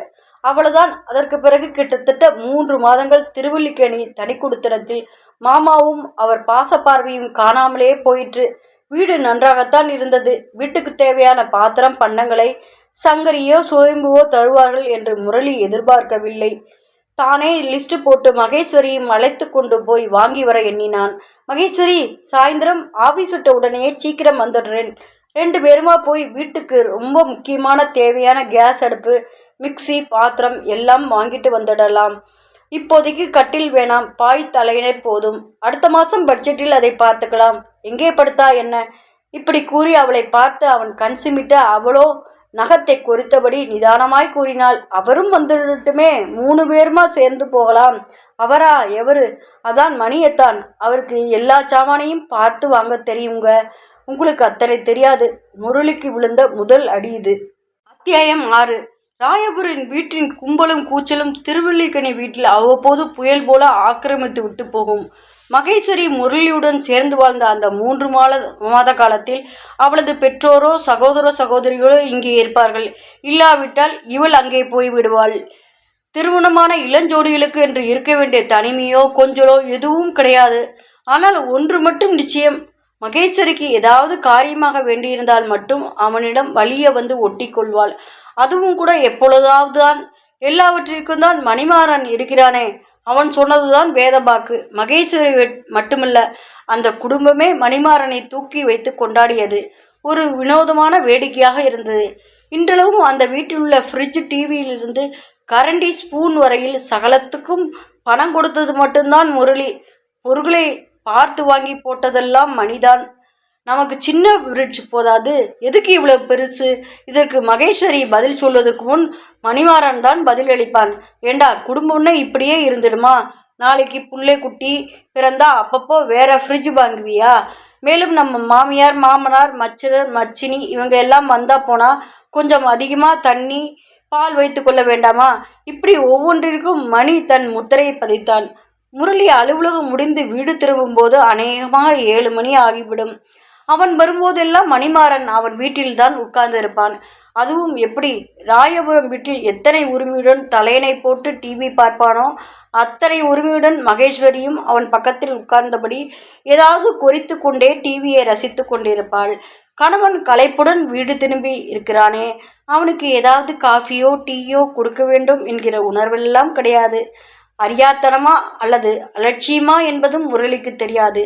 மணிமாறனாக எடுத்து சொல்ல வேண்டும். மகேஷு, உன் புருஷன் வந்துட்டான் பாரு, போய் டீ காப்பின்னு ஏதாவது போட்டு கொடுடா, ஓடு ஓடு. அவள் அப்பொழுதும் கூட மெதுவாக சோம்பல் முடித்தபடி எழுந்து ஒயிலாக அவனை திரும்பி பார்த்து கேட்பாள். உங்களுக்கு? எனக்கா? இப்போதானே சிப்ஸ், கடலை, இன்னும் என்னென்னவோ கொடுத்த. எனக்கு ஒன்றும் வேண்டாம், அவனை கவனிப்போ. அவருக்கு ஏதாச்சும் வேணும்னா அவரே சொல்வார். நீங்கள் என்ன சிபாரிசு? இப்படி சுருங்கி கொண்டே போய் அடுத்த சில நிமிடங்களில் வெதுவெதுவென்று பானகம் போன்ற ஒரு காப்பியை கொண்டு வந்து முரளியின் முன் வைத்துவிட்டு போய்விடுவாள். அப்போதுதான் முரளிக்கு இன்னதென்று சொல்ல முடியாத ஆத்திரம், தன் மீது தனக்கு ஏற்பட்ட சுய பச்சாதாபம் எல்லாம் சேரும். ஆண் பிள்ளை அழக்கூடாது என்கிற விதிமுறைகள் எல்லாம் மீறி கண்களில் நீர் திளம்பும். என்ன பாவம் செய்தேன் நான்? பெத்த முகத்தை நான் பார்க்கல. மற்ற பெண்களுக்கும் என் மேலே பாசமோ பரிவோ இல்லாமல் போச்சு. இதே காஃபியை டிவி பார்த்துட்டு படுத்துட்டு இருக்கானே, அவன்கிட்ட வச்சா குடிப்பானா? இந்த கோபம் உள்ளுக்குள் புகையும்போது திருமணத்துக்கு முன்பு ராயபுரம் வீட்டில் மணிக்கும் அவனுக்குமாய் நடந்த உபச்சாரங்கள் எல்லாம் நினைவுக்கு வரும். காப்பின்னா சங்கரியம்மா கலந்து கொடுத்து குடிக்கணும். குறைஞ்சது 2 மணி நேரமாவது காப்பியோட ருசி நாக்கிலே இருக்கும். இத்தனை கஷ்டத்தில் இருக்காங்களே, ஆனாலும் எந்த ஒரு பதார்த்தத்தையும் ஏனோதானோன்று செய்ய மாட்டாங்க. நீ தான் வரப்போறியே. மணிமாறனின் வார்த்தைகள் அதை ஊர்ஜிதப்படுத்தும் விதமாக அந்த வீட்டில் சங்கரியும் அவள் பெண்களும் பரிந்து பரிந்து ஊட்டிய பலகாரங்கள், காப்பி, கட்டி தயாரி, முருகல் தோசை, சில்லி சிக்கன். எப்பொழுதுமே ராயபுரம் வீட்டில் இந்த உபச்சரிப்பு குறைச்சலே இல்லைதான். ஆனால் மகேஸ்வரியின் மட்டும் உள்ளார்ந்த பிரியத்தை காணோம். கணவனிடம் பேசும்போதும் பரிவாதும் போது கூட ஏதோ ஒரு கனவில் இருந்து கொண்டேதான் இருப்பாள். ஒரு தடவைக்கு 100 தடவை கேட்க வேண்டும். அவன் கவனித்த வரையில் மணிமாறன் வரும்போது அவனுடன் உற்சாகத்தையும் சேர்த்து கொண்டு வருவான். போகும்போது எடுத்துக்கொண்டு போய்விடுவான். ஒரு நாள் இரவு டிவியில் ஏதோ ஒரு பழைய படத்தை பார்த்தபடியே அவள் சொன்னது இன்றளவும் மறக்க முடியாததாய். பாருங்க, என்னதான் பேண்ட் ஷர்ட் போட்டுட்டு தினமும் ஸ்கூட்டியில் போயிட்டு வர ஆம்பளைகளை விட சரிய வேஷ்டி, ஜில்க் ஜிப்பா, கையில் தங்கத்தில் பிரேஸ்லெட், தங்க ரிஸ்ட் வாட்ச், 2 கையிலையும் மோதிரம், நெத்தியில் குங்கு புட்டு, தூக்குச்சீவின கிராப்பு, முறுக்கிவிட்ட மீசை, இப்படி தடாலடையாக வந்து கிராமத்துக்கே உதவுற இந்த சரத்குமார் மாதிரி ஆம்பளைங்க தான் எனக்கு பிடிக்கும். அவன் மனசுக்கும் காரணமின்றி மணிமாறன் வந்து நின்றான். அவன் கூட இந்த கதாநாயகனை போன்று ஜரியை வெட்டி, சில்க் ஜிப்பா, மைனர் செயின் இத்தியாதிகளுடன். அப்புறம் ஏண்டி என்னை கட்டிட்டு என் பிராணனை வாங்குற? அவனை பிடிச்சிருந்தா அவனே கட்டிக்க வேண்டியதானே. அக்காலும் தங்கச்சியுமா? இந்த கோபம் நெஞ்சுக்குள் எரிமொழியாக குமர மணிமாறனை கண்டாலே பிடிக்காமல் போயிற்று முரளிக்கு. வேண்டுமென்றே வீட்டுக்கு நேரம் கழித்து வரத் தொடங்கினான். அப்படி ஒரு நாள் வரும்போதுதான் அந்த நேரத்தில் மணிமாறன் அவன் வீட்டிலேயே உட்கார்ந்திருந்தான். இவனை பார்த்ததும் சற்று கோபத்துடன் கேட்டான். என்னடா நீ, 6 மணிக்கு ஆஃபீஸ் முடிஞ்சிடுறது, அப்புறமும் நீ எங்கே போயிட்டு வர? உன்னை எங்கெல்லாம் தேடுறது? உங்கள் மாமா வீட்டுக்கு கூட ஆள் அனுப்பி தேடிட்டோம். முரளி ஒன்றும் புரியாமல் விழித்தான். மகேஸ்வரி மலைக்கண்டிய ஆட்டுக்குட்டி போல் மணிமாறனின் பக்கத்தில். என்ன ஆச்சு? யாருக்கு என்ன? யாருக்கு என்னவா? இனிமேலாம் இப்படி விலாசம் தெரியாமல் போயிடக்கூடாது பிரதர். மகேஷுக்கு தலை சுத்தல், வாந்தி. நான் வந்து பார்த்தப்போ சமைக்காமல் வந்து படுத்துட்டு இருந்தா. நான் தான் ரத்னா கபாயிலேருந்து இட்லி சாம்பார் வாங்கி கொடுத்தேன். அதுவும் வெளியில் வந்துருச்சு. இப்படி கண்ணு முழிக்காம படுத்து கிடக்கிறாளேன்னு மனசு கேட்காம பக்கத்தில் இருக்க லேடி டாக்டர்கிட்ட அழைச்சிட்டு போனேன். அவங்க பார்த்துட்டு, என்ன சார் இது கூட தெரியலையா, அவங்க முழுகாமல் இருக்காங்கன்னு சொன்னாங்க. அப்புறம்தான் மகேஷுவை கேட்டேன். கில்லாடிப்பா, நீ எல்லாத்துலேயும் சூப்பர் ஸ்பீடு போல இருக்கு. இப்பொழுதுதான் முரளி மகேஸ்வரி நிதானமாய் திரும்பி பார்த்தான். என்ன காரணத்தினாலோ அவள் முகம் இருட்டு அடித்திருந்தது. இன்னமும் புடவை தலைப்பை முறுக்கி பிரித்து பிரித்து முறுக்கி கொண்டேதான் இருந்தாள். அவனது பார்வையை நேருக்கு நேர் சந்திப்பதை தவிர்த்தாள். முரளி பேசாமல் உள்ளே போய் உடைகளை மாற்றிக்கொண்டு கை கால்களை கழுவி கொண்டு படுத்தான். மனசுக்குள் சின்னதாய் கணக்கு போட்டான். இவளும் நானும் சேர்ந்து சந்தோஷமா எத்தனை நாள் இருந்திருப்போம். கல்யாணமான முதல் வாரத்தில் 2 நாள். அப்புறம் கோபதாபம், அழுகை, பிறந்த வீட்டோடு நாள் கணக்கில், மாத கணக்கில், பின்பு தனி குடுத்தனம். அதிலேயும் பாதி நாட்கள் அவளது பிறந்த வீட்டர் கூட்டம். 24 மணி நேரத்தில் இரவு படுக்கப் போகும் நேரம் தவிர மிச்ச நேரமெல்லாம் கண்கொத்தி பாம்பாக மணிமாறன் இங்கேயே. அதையும் மீறி ஒரு தடவை குடும்பத்தாருடன் பெங்களூரில் நடக்கும் கல்யாணத்துக்கு போக வேண்டும் என்று இவனிடம் அனுமதி வாங்க ஒரு நாள். அடுத்தாற்போல் தன் அண்ணன்கள் இருவருக்கும் திருப்பதியில் பிரார்த்தனை என்றும் அதற்கு போய் வர வேண்டும் என்றும் ஒரு நாள். பிறகு நடுவில் ஒரு நாள் அவன் தனக்கு கிடைத்த போனஸ் படத்தில் அவளிடம் சொல்லாமலேயே அவளுக்கு தங்க நெக்லஸ் வாங்கி வர. அன்றைக்கு அவள் மனசும் குளிர்ந்து ஒரு நாள். அந்த சந்தோஷத்து கூட அடுத்த நாள் மணிமாறன் உடைத்து விட்டான். எங்க பிரதர் வாங்கியே? என்ன கேட்டிருக்க கூடாதா? இப்பெல்லாம் கேடிஎம் நகையில் தானே மதிப்பு. திரும்பி கொடுத்தாலும் அதே விலைக்கு எடுத்துப்பான். ஆனால் பரவாயில்லை, 3 பவுன் தானே. நாங்கள்லாம் 30 பவுன் 40 பவுன் போய் வாங்குவோம். அப்போதுதான் மதிப்பு நிறைய வித்தியாசப்படும். இருக்கட்டும், 10ஓட 11. மகேஸ்வரி முகம் பியூஸ் போன பல்ப் மாதிரி இருந்தது. அன்றிரவுதான் முரளி விடுத்தான். புருஷன்காரன் கில்ட் நகை வாங்கி கொடுத்தாலும் அதை பிரியமா போட்டுக்கிறவதான் பொண்டாட்டி. அதை விட்டுட்டு எவன்கிட்டையோ கொடுத்து உரசி பார்க்கிறவ பொண்டாட்டி இல்லை, அவளுக்கு வேற பேர். அத்தியாயம் 7. முதல் தடவையாக மகேஸ்வரி அவனை எரித்து விடுவது போல் பார்த்தாள். பெரிதாய் அழுது ரகளை பண்ணுவாள் என்று அவன் எதிர்பார்த்தான். ஆனால் அவளோ மௌனமாய் சுவரை பார்த்து திரும்பி படுத்து விட்டாள். முரளிக்குள்ளும் உள்ளாய் குற்ற உணர்வு உறுத்தியது. நாம் தான் தப்பு பண்ணிட்டோமோ? இவங்க கள்ளமில்லாமல் பழகிட்டு இருக்கிறத நான் தான் கொச்சையாக எடுத்துக்கிட்டேனோ? என்ன செய்யறது? மனுஷ மக்களோட சேர்ந்து கலகலப்பாக பேசி பழக்கமில்லை. எனக்கு கல்யாணம் ஆகிற வரைக்கும் வீட்டில் யார் என்னுடன் முகம் கொடுத்து பேசியிருக்காங்க? மாமாவை தவிர. அதனால் இவங்களோட சிரிப்பும் விளையாட்டும் எனக்கு விபரீதமாக பட்டுடுச்சு. நாமே அவளை தொட்டு சமாதானப்படுத்தலாமா? இப்படி மனசுக்குள் அலைபாய்ந்தான். விடிந்த பிறகு அவளை பார்த்து சிநேகமாய் 4 வார்த்தை பேச வேண்டும் என்று நினைத்தான். ஆனால் அவளோ லட்சியமே செய்யவில்லை. வழக்கமான தண்ணீர் காப்பி ஆறி குளிர்ந்து ஆடைப்படைந்து மேஜை மீது இருந்தது. அவன் குளித்து முடித்து கிளம்பும் வரையில் அவன் கண்ணில் தென்படவே இல்லை. தேடி தேடி பார்த்து கடைசியில் பால்கடி சிட்டவுட்டில் உட்கார்ந்து தெருவை வேடிக்கை பார்த்து கொண்டிருந்தவளிடம் மெல்ல தலையை வருடி, உடம்பு சரியில்லைன்னா நீ ஒன்றும் சமையல் பண்ணி சிரமப்படாதே. நான் வேண்டுமானால் ஆஃபீஸில் இருந்து ஃபோன் பண்ணி உங்கள் அம்மாவை வர சொல்கிறேன். ரெஸ்ட் எடுத்துக்கோ. டாக்டர் என்ன மருந்து எழுதி கொடுத்தாரு, அந்த சீட்டை கொடு. வரும்போது மருந்தை வாங்கிட்டு வரேன் என்று மென்மையாக பேச, அவளோ தெருவை வேடிக்கை பார்த்தபடி கட்டை விரலை மாத்திரம் உட்பக்கம் திரும்பினாள்.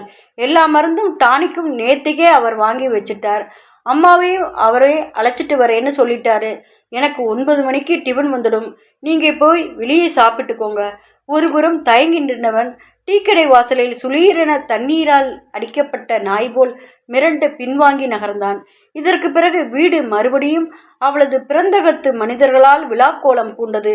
ஆஸ்பத்திரிக்கு அழைச்சிட்டு போகணும்னா யாரு நல்ல டாக்டர்னு பெரிய மாப்பிள்ளைய கேளு.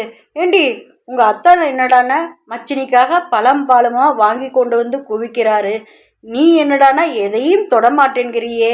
மாப்பிள்ளைகிட்ட சொல்லு, சாயந்தரம் காத்தாட பீச்சுக்கு போயிட்டு வரோம்னு. அவர் வரதுக்கு லேட் ஆகிடும். நாம் உங்கள் அத்தானோட கிளம்பி போகணும். வாசல் பூட்டுக்கு 2 சாவி இருக்குதுல்ல, உன்னை மறக்காமல் எடுத்துக்க சொல்லு. ஆபீஸுக்கு கிளம்பியன் ஒரு கணம் நின்று சங்கரியை திரும்பி பார்த்தான். வாசல் பூட்டுக்கு மட்டும்தான் 2 சாவியா அத்த? இப்படி கேட்க வேண்டும் போல இருந்தது முரளிக்கு. ஆனால் கேட்கவில்லை. இதற்கிடையில் ஒரு நாள் மாமா அவனை வீட்டுக்கு வந்துவிட்டு போ என்று சொன்னதாக அவரது பெரிய மகன் வயிற்று பேரன் வெளியில் இருந்து போன் செய்து சொன்னான். என்னவாக இருக்கும்? மனசுக்குள் இனம் புரியாத பரபரப்பு. இத்தனை நாளும் வந்து பார்க்காததற்காக ஏதாவது சொல்லுவாரோ என்கிற தயக்கம். அதே சமயத்தில் இன்று வரையில் அவர் தன்னை ஒரு வார்த்தை கூட திட்டியதில்லையே என்பதும் நினைவுக்கு வந்தது. அழுத்தமாக ஒரு பார்வை பார்ப்பார். சந்தோஷமோ துக்கமோ வருத்தமோ கோபமோ நரைத்த மீசையை உருவி விட்டு கொள்வார். அது ஒன்றே 1000 வார்த்தைகளுக்கு சமம். மாலையில் அவன் மாமாவை பார்க்க போகும்போது அவருக்கு பிடிக்குமே என்று பர்மா பஜாருக்கு போய் மலபார் சுருட்டு ஒரு பெட்டி வாங்கி கொண்டான். இன்னும் கொஞ்சம் பன்னீர் திராட்சை மாதுளம்பழம். இத்தனை வருஷமாய் மாமா காட்டிய அன்புக்கு முன் இதெல்லாம் எம்மாத்திரம் என்று தோன்ற கண்ணீர் வழிந்து உதட்டில் உப்பாய் கரித்தது. ஆனால் அவன் போனபோது மாமா இவன் கொண்டு வந்த சுருட்டையோ பழங்களையோ கவனிப்பராக தெரியவில்லை. முகம் கால்களும் ஏகத்துக்கும் வீங்கியிருந்தது. கண்களில் இருந்து வழிந்த கண்ணீர் அவர் மல்லாந்து படுத்திருந்ததால் காது வரை ஓடி என்னமோ ரகசியம் பேசியது. ஒரு வார்த்தை கூட முழுசா பேசக்கூட முடியாமல் பானையை போட்டு உடைப்பது போல் இரும்பல். மாமா, உடம்பு இவ்வளவு மோசமா இருக்குன்னு சொல்லவே இல்லையே, ஆஸ்பத்திரிக்கு அழைச்சிட்டு போகட்டுமா? இதற்கு அவருக்கு பதிலாக அவரது 2வது மருமகள் வெடுக்கென குரல் கொடுத்தாள். நீங்க வந்து அழைச்சிட்டு போகணும்னு தான் நாங்கள் எல்லாம் காத்துட்டு இருக்கோமாக்கோம். அதெல்லாம் 10 நாளைக்கு முன்பே ஆஸ்பத்திரியில் கொண்டு போய் வச்சு மூக்கில் குழாய் சொருகி எல்லாம் பார்த்துட்டோம். டாக்டர் தான் இனிமே இங்கே வச்சுட்டு ஆக போகிறது ஒன்றும் இல்லை, எடுத்துட்டு போங்க, போகிற உசுறு அவர் சொந்த வீட்டிலாவது போகட்டும்னு சொல்லிட்டாரு. அவருக்கு கண்ணை மூடுறதுக்குள்ளே மருமகனை பார்க்கணும்னு அடிச்சுக்கிறது. அதான் சொல்லிவிட்டோம். முரளி மாமாவின் அருகில் ஒரு ஸ்டூலை போட்டுக்கொண்டு உட்கார்ந்தான். அவரது தடித்த முரட்டு விரல்களை இறுக பிடித்து தான் வந்திருப்பதை உணர்த்தினான். அப்படி பிடித்து கொண்டு இருக்கும் போதே அவனையும் மீறி அழுகை கொப்புளித்தது. எத்தனை அருமையான மனிதர்! இந்த விரலை பிடிச்சிட்டு இவர் கூட தோப்பு துறவு காடு வயல் கோயில் குளம் எங்கெல்லாம் சுற்றி இருக்கோம், அப்படியே இருந்திருக்கலாமே. அவன் மனசு கிடந்து சவளை குழந்தையாய் ஏங்கியது. அவர் கண் திறந்து பார்த்தார். முழுசாய் அவனை பார்க்க முடியாமல் விழிகளில் பசையாய் படர்ந்து இருந்தது. உதடுகள் துடிப்பதை மீசை உணர்த்தியது. யார்? முரளியா? ஆமா, அழாத, பயப்படாதே, உன் மனசுக்கு நியாயம்னு என்று பட்டதை தைரியமா சொல்லு, இனிமேலும் கோழையாக இருக்காதே. மாமா, அவன் வாய்விட்டு அழுகிறான். அவர் தன் தலைமாட்டுக்கு அடியில் இருந்த தனது ஒரே பந்தமான தோல் பையை எடுக்கச் சொன்னார். அவன் கை நடுங்க அதை எடுத்து தர அவர் மிதுவான குரலில் கூறினார். அதுல பெரிய நாயகின்னு போட்டு ஒரு கவர் இருக்குது பாரு, அதை நான் போனதுக்கு அப்புறமா கொண்டு போய் அவங்க கிட்ட கொடுத்துடு. இது அவங்களை சேர வேண்டியது. அவர் இவ்வளவு பேசியதே அதிகம் என்பது போல அசதியுடன் கண்களை மூட அவன் வெகுநேரம் அங்கேயே உட்கார்ந்திருந்தான். நடுவில் மருமகள்கள் தங்கள் கணவரை உசுப்பி விட்டதால் அவர்கள் சத்தமாக தகப்பனை கேட்டனர். அவனுக்குன்னு தனியா சொத்து எழுதி வச்சிருக்கியா? அவர் மறுபடியும் கண்களை திறந்து பார்த்தார். பலவீனமாய் சிரித்தார். அவனுக்கு நான் கொடுத்ததெல்லாம் படிப்பு ஒண்ணுதான். உங்களுக்கு தர தயாராக இருந்தேன், நீங்க எடுத்துக்கல. இது என் சிநேகிதன் என்கிட்ட ஒப்படைச்ச சொத்து. என் காலத்துக்கு பிறகு அவன் பொண்டாட்டி குழந்தையை சேர வேண்டியது. யார்? அந்த பெரிய நாயிகா? ஆமா, நீங்க வேணா கொண்டு போய் அந்த கவரை கொடுத்துடுறீங்களா? எதுக்கு? எங்க வீட்டுக்காரருக்கு அந்த போஸ்ட்மேன் உத்தியோகம் எல்லாம். உங்க வளர்ப்பு மகனே போயிட்டு வரட்டும். இப்படி சொன்ன பெரிய மருமகள் தன் புருஷனை பார்த்து ஒரு அதட்டல் போட்டாள். எதுக்கு இன்னமும் அங்க நிற்கிறீங்க? உள்ளே வாங்க. மற்ற விஷயங்களை எப்படியோ, இது போன்ற விஷயங்களில் அண்ணனை அப்படியே பின்பற்றுவதுதான் தம்பிகளின் வழக்கம். அன்றிரவு முரளிக்கு வீட்டுக்கு போக மனசே வரலை. மாமா எவ்வளவோ சொல்லியும் கேட்காமல் அங்கேயே இருந்தார். அடுத்தடுத்த 2-3 நாட்களும் ஆபீஸ்க்கு லீவு போட்டுவிட்டு மாமாவின் பக்கத்திலேயே. நடுவில் ஒரு முறை மணிமாறனை அவனது செல்போனில் அழைத்து விஷயத்தை கூறினான். என்னடா இது, புள்ளத்தாச்சி பொண்ணை விட்டுட்டு இப்படி அங்கே போய் உட்கார்ந்துருக்க? மணி அதட்ட அவன் நிதானமாய் சொன்னான். அதனால் என்ன? அதான் நீ இருக்கியே. எதிர்ப்புறத்தில் மௌனம். 6வது நாள் மாலை மாமா கண்மூட அவரது அடக்கத்துக்கு பிறகும் தாயை தொலைத்த பூனைக்குட்டி போல் அங்கேயே சுற்றி சுற்றி வந்த பின்பு நினைவுக்கு வந்தவனாய் அவர் கொடுத்த கவரை எடுத்து கொண்டு பெரிய நாயகி வீட்டுக்கு சென்றான். செய்தி கேட்ட பெரிய நாயகி மூச்சையானாள். அத்தியாயம் 8. இன்றைக்கு நினைத்தாலும் முரளிக்கு துக்கம் வந்தாக நெஞ்சை அடைக்கும். மாமாவுடன் எத்தனையோ விஷயங்களை பற்றி அவன் பேசியிருக்கிறான். மாமாவின் சம்சாரம், அதுதான் இந்த 4 பிள்ளைகளை பெற்ற புண்ணியவதியின் காதில் விழாது எத்தனையோ விஷயங்களை மாமா இவனுடன் பகிர்ந்து கொண்டிருக்கிறார்.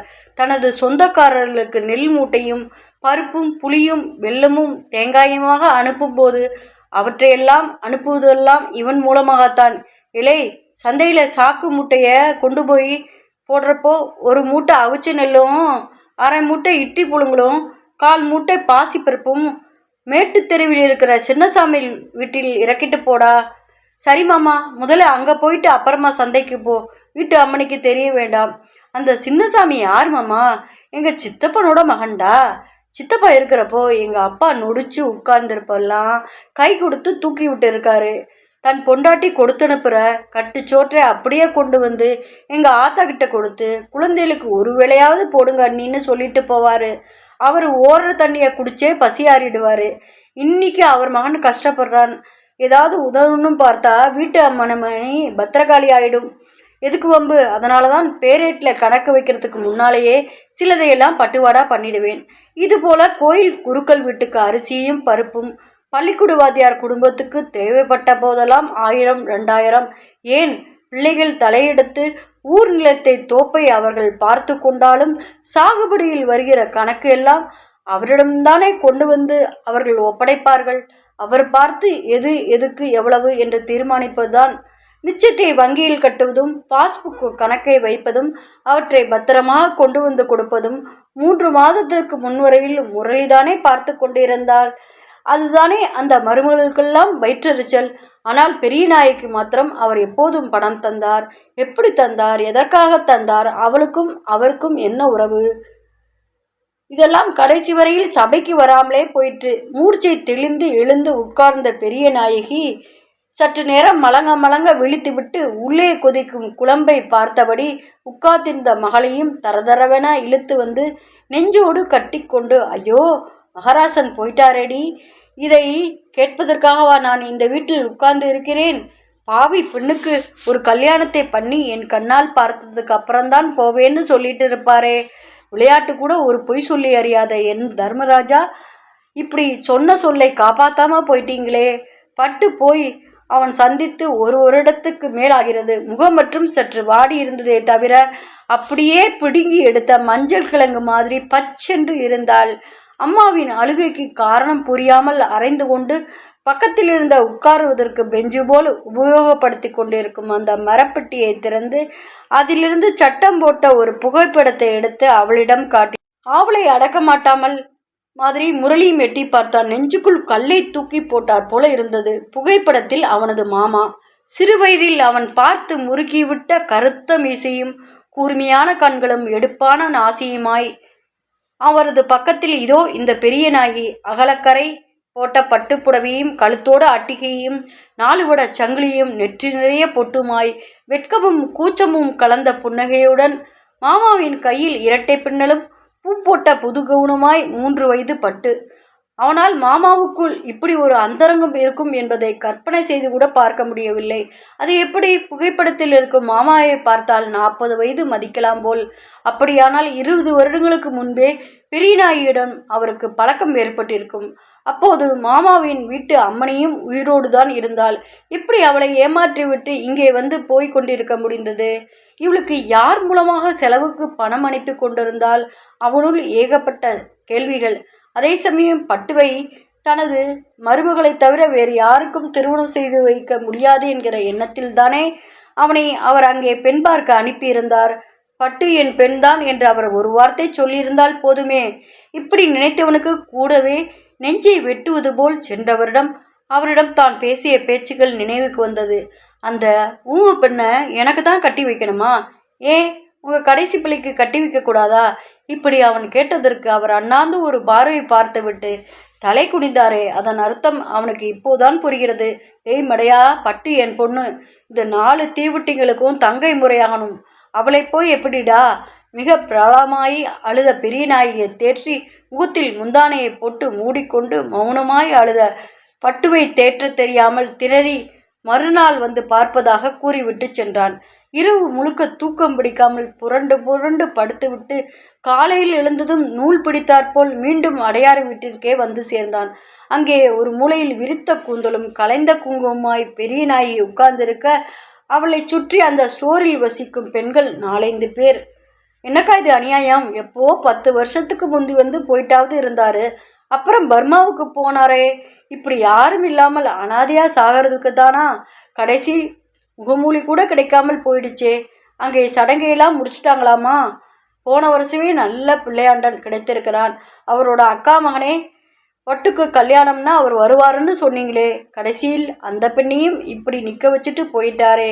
இப்படி ஆளாளுக்கு அங்கலாய்க்க அதை பார்த்து கொண்டு உட்கார்ந்திருந்தான் முரளி. அவர்கள் கலைந்தபின் பெரிய நாயகி அழுகைக்கு நடுவிலேயே தங்களை பற்றி கூறினார். தன் தலை சாயிர மட்டும் யார்கிட்டையும் இந்த உறவை பற்றி சொல்லக்கூடாதுன்னு சத்தியம் வாங்கிக்கிட்டு இருந்தார். நானும் அவர் கிராமத்தைச் சேர்ந்த பொண்ணுதான் தம்பி. உன்னை எல்லாம் சிறு வயதில் பார்த்திருக்கிறேன். உங்கள் மாமாவுக்கு 4 பசங்களும் பிறந்ததுக்கு அப்புறமா தான் அவரோட வாழ்க்கையில் 2ஆவதாக நுழைஞ்சேன். எனக்காக தான் அவர் முதலில் அடையாறில் இந்த வீட்டை வாங்கி போட்டார். இதில் 10 குடித்திரங்கள். ஆரம்பத்திலேயே இந்த வீட்டை என் பேருக்கும் 10 பேருக்கும் தான் வாங்கினார். எனக்குன்னு இந்த ஒரு இடம் போதும்னு வச்சுக்கிட்டேன் தம்பி. அனாவசியமாக கட்டிலை வாங்கி போடு, பீராவை வாங்கி போடு என்று அவரை தொந்தரவு பண்ண விரும்பலை. வீட்டு பத்திரத்தை கூட அவர் என்கிட்ட தந்தப்போ வாங்கிக்க மாட்டேன்னு தடுத்துட்டேன். நானோ குழந்தையோ சாப்பாட்டு துணிக்கு இல்லாமல் அலையக்கூடாதுன்னு அவராக பார்த்து தான் இந்த வீட்டில் 10 குடுத்தனம் இருக்கிற மாதிரி வசதி பண்ணி கொடுத்தாரு. 20 வருஷத்துக்கு முன்னாலே இந்த வீட்டில் வர வாடகை தாராளமாக மாதம் 1000 ரூபாய் இருந்தது. இன்னைக்கு அதுவே மாதம் 20,000 ஆயிடுச்சு. அவர் வந்து போகிறது தான் குறைஞ்சி போச்சே தவிர மாதம் ஒரு கடுதாசி போயிடுவார். பட்டுவையும் என்னையும் மருதீஸ்வர் கோயிலுக்கு வர சொல்லி நேரம் போகிற தெரியாமல் பேசிட்டு இருப்பார். ஏன் 5 வருஷம் முன்னாடி இவர் கூட பட்டுவையும் அழைச்சிட்டு காசி ராமேஸ்வரம் எல்லாம் போயிட்டு வந்தேன். அப்பெல்லாம் அவர் உடம்பில் தெம்பும் திடமும் இருந்தது. தனியாய் வந்து போக முடிஞ்சது. இப்படி கூறி நீளமாய் பெருமூச்சறிந்தாள். படுத்ததுக்கப்புறம் மாதம் ஒரு கடுதாசி போடுவார். பதில் எழுத வேண்டாம்னா அதிலேயே எழுதி விடுவார். ஏதாவது அவசரம்னா என் மருமகன் ஆஃபீஸுக்கு ஃபோன் செஞ்சு உங்கள் மாமாவோட ஸ்நேகிதர் சம்சாரம்னு பேசுகிறேன்னு சொல்லி விஷயத்தை சொல்லு. உனக்கும் பட்டுக்குமா தான் நான் சேர்த்து வைத்திருக்கும் சொத்து இந்த வீடும் முரளையும் தான் சொன்னார். போன வருஷம் நீ வேறு ஒரு பொண்ணை கட்டிக்க போகிறதா சொன்னது மாமாவுக்கு ரொம்ப அதிர்ச்சியாக போயிடுத்து. லெட்டரில் அதை பற்றி ரொம்பவே உருக்கமாக எழுதியிருந்தார். என் மகளுக்காக யாரையும் தேடி அலைய வேண்டாம். என் மருமகன் இருக்கான்னு தெம்பாக இருந்தேன். அவனும் இப்போ மற்றவங்கள மாதிரி ஒதுங்கிட்டானே என்று கடுதாசி முழுக்க ஒரே புலம்பல் தான். 6 மாதத்துக்கு முன்னால் கிறுக்கலாக ஒரு கார்டு வந்தது. அப்புறம் ஒன்றுமே இல்லை. நேற்று நீ வந்து என் தலையில் இடியை இறக்கிட்ட. அவள் பேச பேச கல்லாய் அமைந்து உட்கார்ந்து விட்டான் அவன். அத்தியாயம் 9. மாமாவின் காரியங்கள் முடிந்து பெரிய நாயை ஒரு விதமாக தேற்றி தன் கணவருக்காக தனிப்பட்ட முறையில் அவள் செய்ய விரும்புகிற சடங்குகளெல்லாம் முடித்து கொடுத்து விட்ட பிறகுதான் அவனுக்கு தன் மனைவி தன் வீடு என்கிற நினைப்பே வந்தது. ஓரிரு முறை மணிமாறனுக்கு ஃபோன் செய்து விஷயத்தை தெரிவிக்க வேண்டும் என்று நினைத்தவன்தான். ஆனால் அதற்கெல்லாம் நேரமில்லை என்பதை விடவும் விருப்பமில்லை என்பதுதான் நிஜம். மகேஸ்வரின் மீது இருந்த பிடிப்பு விட்டு போயிற்று அவனுக்கு. இப்போ அவளை கவனிச்சுக்க ஒரு படையே இருக்கு. போதா குறைக்கு ஹாட்பாதர் மாதிரி மணி வேற இருக்கான். காட்பாதரா கள்ளக்காதலனா? நினைக்க மனசுக்குள் குழப்பமும் தான் ஏமாந்து விட்டமோ என்கிற பயமும் அதனால் ஏற்பட்ட அவமானமாய் மனம் தரிகட்டு ஓடியது. மனசை ஒரு கட்டுக்குள் கொண்டு வருவதற்குள் அவனுக்கு தெரிந்த ஒரே வழி, எது நம்மை உறுத்துகிறதோ அதை மற என்பதுதான். மாமாவின் மறைவுக்கு அப்புறம் கிட்டத்தட்ட 25 நாட்கள் போல் மாமாவின் வீட்டுக்கும் பெரிய நாயின் வீட்டுக்குமாய் அலைந்தான். மாமாவின் வீட்டில் இனிமேல் அவ்வளவு இல்லை என்றாலும் அவர் அடுத்திருந்த முற்றமும் ஓரமாய் தூணில் கட்டி போட்டிருந்த அந்த நாயும் அந்த கயிற்றுக்கட்டிலும் மாமா இருப்பது போன்ற பிரமையை அவனுள் ஏற்படுத்தி இருந்தது. அவனே வெளியே போய் மாமாவின் ஈமச் சடங்குகளில் கலந்து கொண்டான். மாமாவின் பிள்ளைகள் தான் செத்துப்போன அப்பாவுக்காக அவர் இருந்த வரையில் வேளாவேளைக்கு ஒரு வாய் காப்பி தராத மருமகள் கூட இப்போது சடங்குகளை விழுந்து விழுந்து செய்தார்கள். அவர்கள் உயிரோடு வாழ்ந்த பெரியோர்களுக்கு கொடுத்த மரியாதையை காட்டிலும் தற்போது ஆவி ரூபத்தில் தனது முன்னோர்களுடன் போய் சேரப்போகும் உருவமற்ற காற்றுக்கு ரொம்பவும் தான் பயந்தார்கள். ஆயுசு புறாவும் முரட்டு கட்டைச்செருப்பை போட்டுக்கொண்டு வெயிலோ மழையோ பாராமல் கையில் குடையின்றி அலைந்ததன் அப்பாவின் ஆத்மா சாந்தியடைய அவரது நினைவாக அவரது மகன்கள் குடையையும் செருப்புகளையும் வாங்கி தானம் அளித்தார்கள். பாயசம் வடையும் அதிரசமும் தேன்குழலமாக இல்லாத மாமாவை எண்ணி எண்ணி மருமகள் படையிலிட்டார்கள். முரளி வழியே போய் அவர்களிடம் சொன்னான். இந்த செலவில் ஒரு பங்கை நான் ஏத்துக்கிறேன். அவர் என்னையும் தானே வளர்த்தார். எடுத்ததுக்கெல்லாம் கத்தி ஆர்ப்பாட்டம் செய்த அவர்கள் பண விஷயத்தில் மட்டும் தலையாட்டி கை நீட்டி வாங்கி கொண்டார்கள். பெரியனாகி வீட்டில் வேறு யாரும் ஆண் துணை இல்லாததால் முரளி எல்லாவற்றையும் இழுத்து போட்டு செய்தான். இத்தனை முடித்துவிட்டு திருவல்லிக்கேணி வீட்டிற்கு வந்தவனை வாசல் மட்டும்தான் வரவேற்றது. இது அவன் எதிர்பார்த்ததுதான். கதவை திறந்து கொண்டு உள்ளே சென்றவனை எதிர்விட்டு மாமிதான் வெளியே இருந்தபடி கழுத்தை மட்டும் உள்ளே நீட்டி வரவேற்றாள். வாங்கோ, மகேஸ்வரி அவ அம்மா வீட்டுக்கு போயிருக்கா. உங்கள் சட்டகர் மணிமாறன் நீங்கள் இங்கே வந்தால் ஃபோன் பண்ண சொன்னார். அவன் மணிமாறனுக்கு ஃபோன் செய்யவில்லை. அன்று மாலை ராயபுரத்துக்கு தன் மனைவியை பார்க்க போனான். அதோ நம்ம சின்ன மாப்பிள்ளை வந்துட்டாரே. மகோஸ் காணோம்னு அழுதுட்டு இருந்தியே, பாரு வந்துட்டாரு. சுயம்பு ஆர்ப்பாட்டமாய் வரவேற்க சங்கரி ஆரவாரமாய் அழ ஆரம்பித்தார். என்ன மாப்பிள்ள, எங்கே போனீங்க? எங்கே இருக்கேன்னு ஒரு தகவல் சொல்லக்கூடாதா? இங்கே ஏதாச்சும் ஒன்றுன உங்களை நான் எப்படி கண்டுபிடிப்பேன்? யார்கிட்ட சுயதி சொல்லி அனுப்புவேன்? பெரிய மாப்பிள்ளை ஒன்றும் கவலைப்படாதீங்க, அவங்க மாமா வீட்டில் தான் இருப்பாருன்னு சொன்னார். நேரில் வந்து பார்க்கலாம்னா உங்கள் மாமா ஏதாச்சும் பாக்கு வெட்டியில் வெட்டுற மாதிரி சொல்ல போகிறான்னு பயமாக இருந்துச்சு.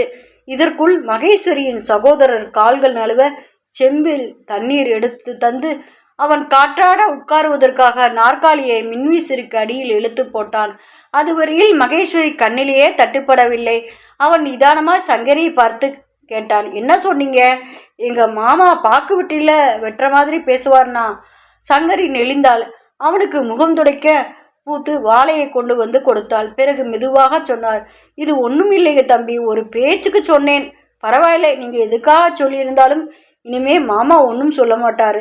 அவள் புரியாதது போல் பார்த்தாள். எங்கள் மாமா இறந்து போய் இன்னியோட 26 நாள் ஆகிறது. எல்லாம் முடிச்சுட்டு நான் வரேன், அவ்வளோதான். சங்கரி ஓ என வாயிலும் வயிற்றிலும் அடித்து கொண்டு அழ ஆரம்பித்தாள். ஐயையோ, இப்படி ஒரு அவல செய்தியை கொண்டு வந்து தருவீங்கன்னு கொஞ்சம் கூட எதிர்பார்க்கவில்லையே. தாய்க்கு தாயாரா தகப்பனுக்கு தகப்பானா இருந்தாருன்னு சொல்லுவீங்களே. நல்ல வஜ்ரமான தேகம்னு மகேஷோட அப்பா சொல்லுவார். என்னங்க பார்த்துட்டு இருக்கிறீங்களே, சம்மந்தி போயிட்டாரு. நமக்கெல்லாம் ஒரு செய்தி சொல்லி அனுப்பியிருந்தா உடம்பை எடுக்கிறதுக்கு முன்னாடி போய் பார்த்துருப்போமே. ஈமக்காரியம் எல்லாம் சம்மந்தி வீட்டுக்காரங்க செய்ய வேண்டிய வரிசையெல்லாம் இருக்குது. இப்படி எதையுமே செய்ய விடாமல் எங்களை ஒதுக்கி வச்சிட்டிங்களே.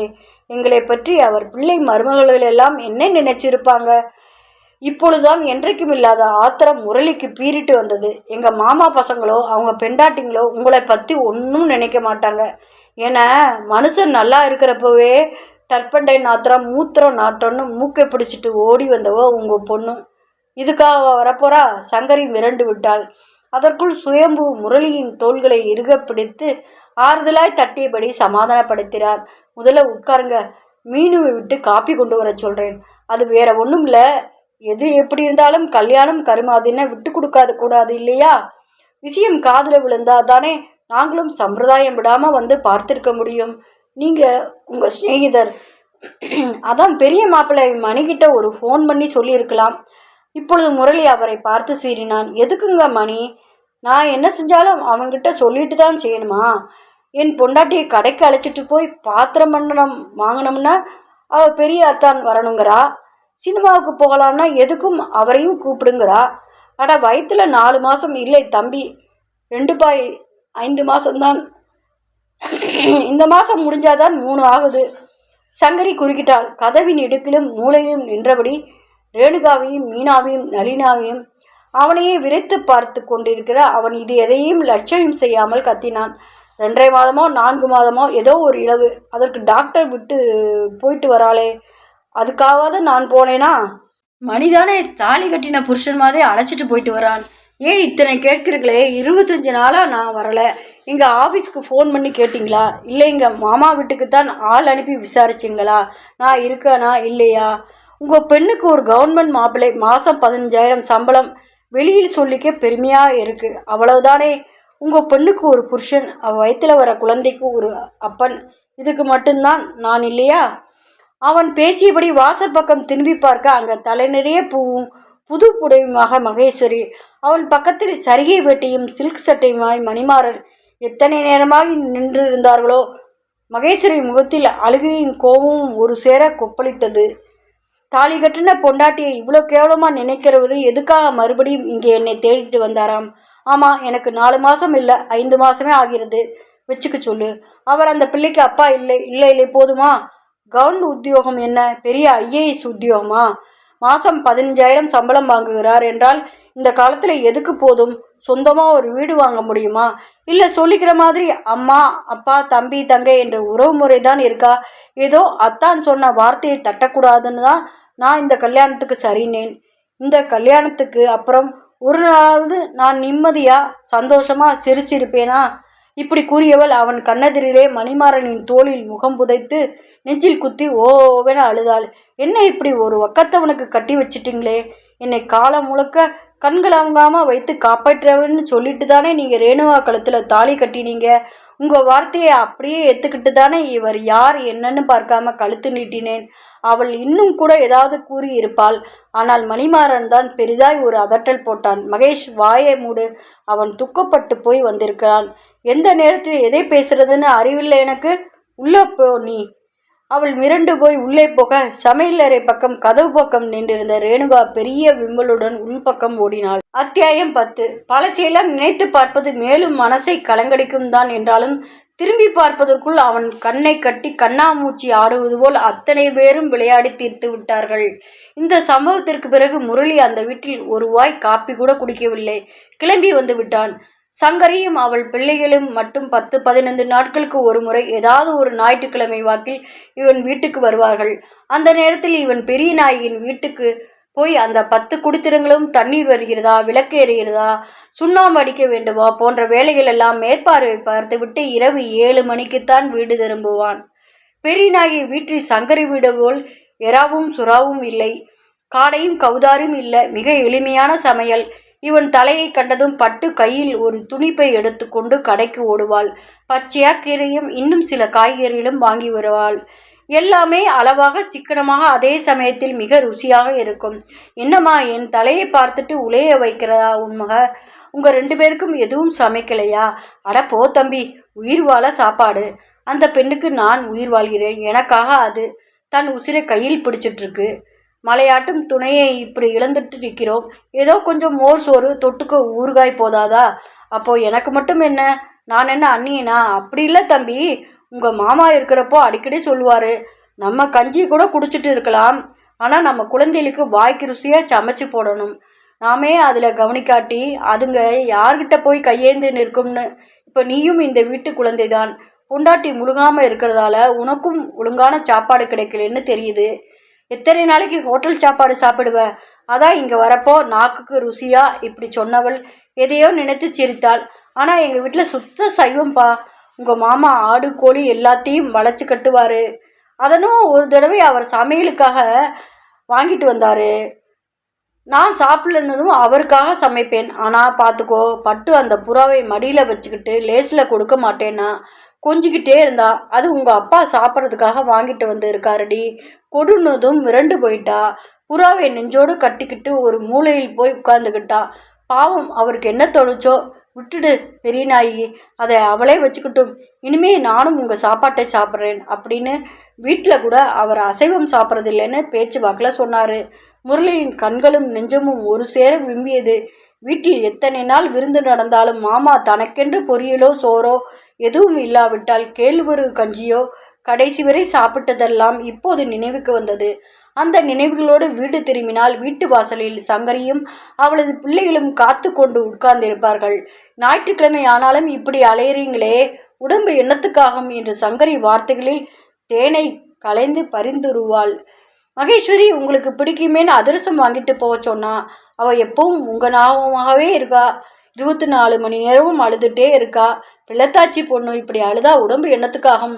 அடுத்த மாதம் வளைகாப்பு பண்ணணும். நீங்கள் வந்துட்டு போயிட்டு இருந்தால் தானே நல்லா இருக்கும். இப்போவே அக்கம் பக்கத்தில் இருக்கிறவங்க எல்லோரும் எங்கே சின்னவரை காணோம்னு கேட்குறாங்க. அது ஏதோ அசட்டு பிசட்டுன்னு பேசிடுச்சு. எதையும் மனசில் வச்சுக்காதீங்க. இப்படி பூகம்பத்தில் இடிந்து சிதைந்து வீட்டை வெண்ணையால் பூசி மெழுகு கட்டுவது போல் தன்னால் முடிந்த முயற்சிகளை செய்துவிடு. ஏமாற்றத்துடன் திரும்புவாள்.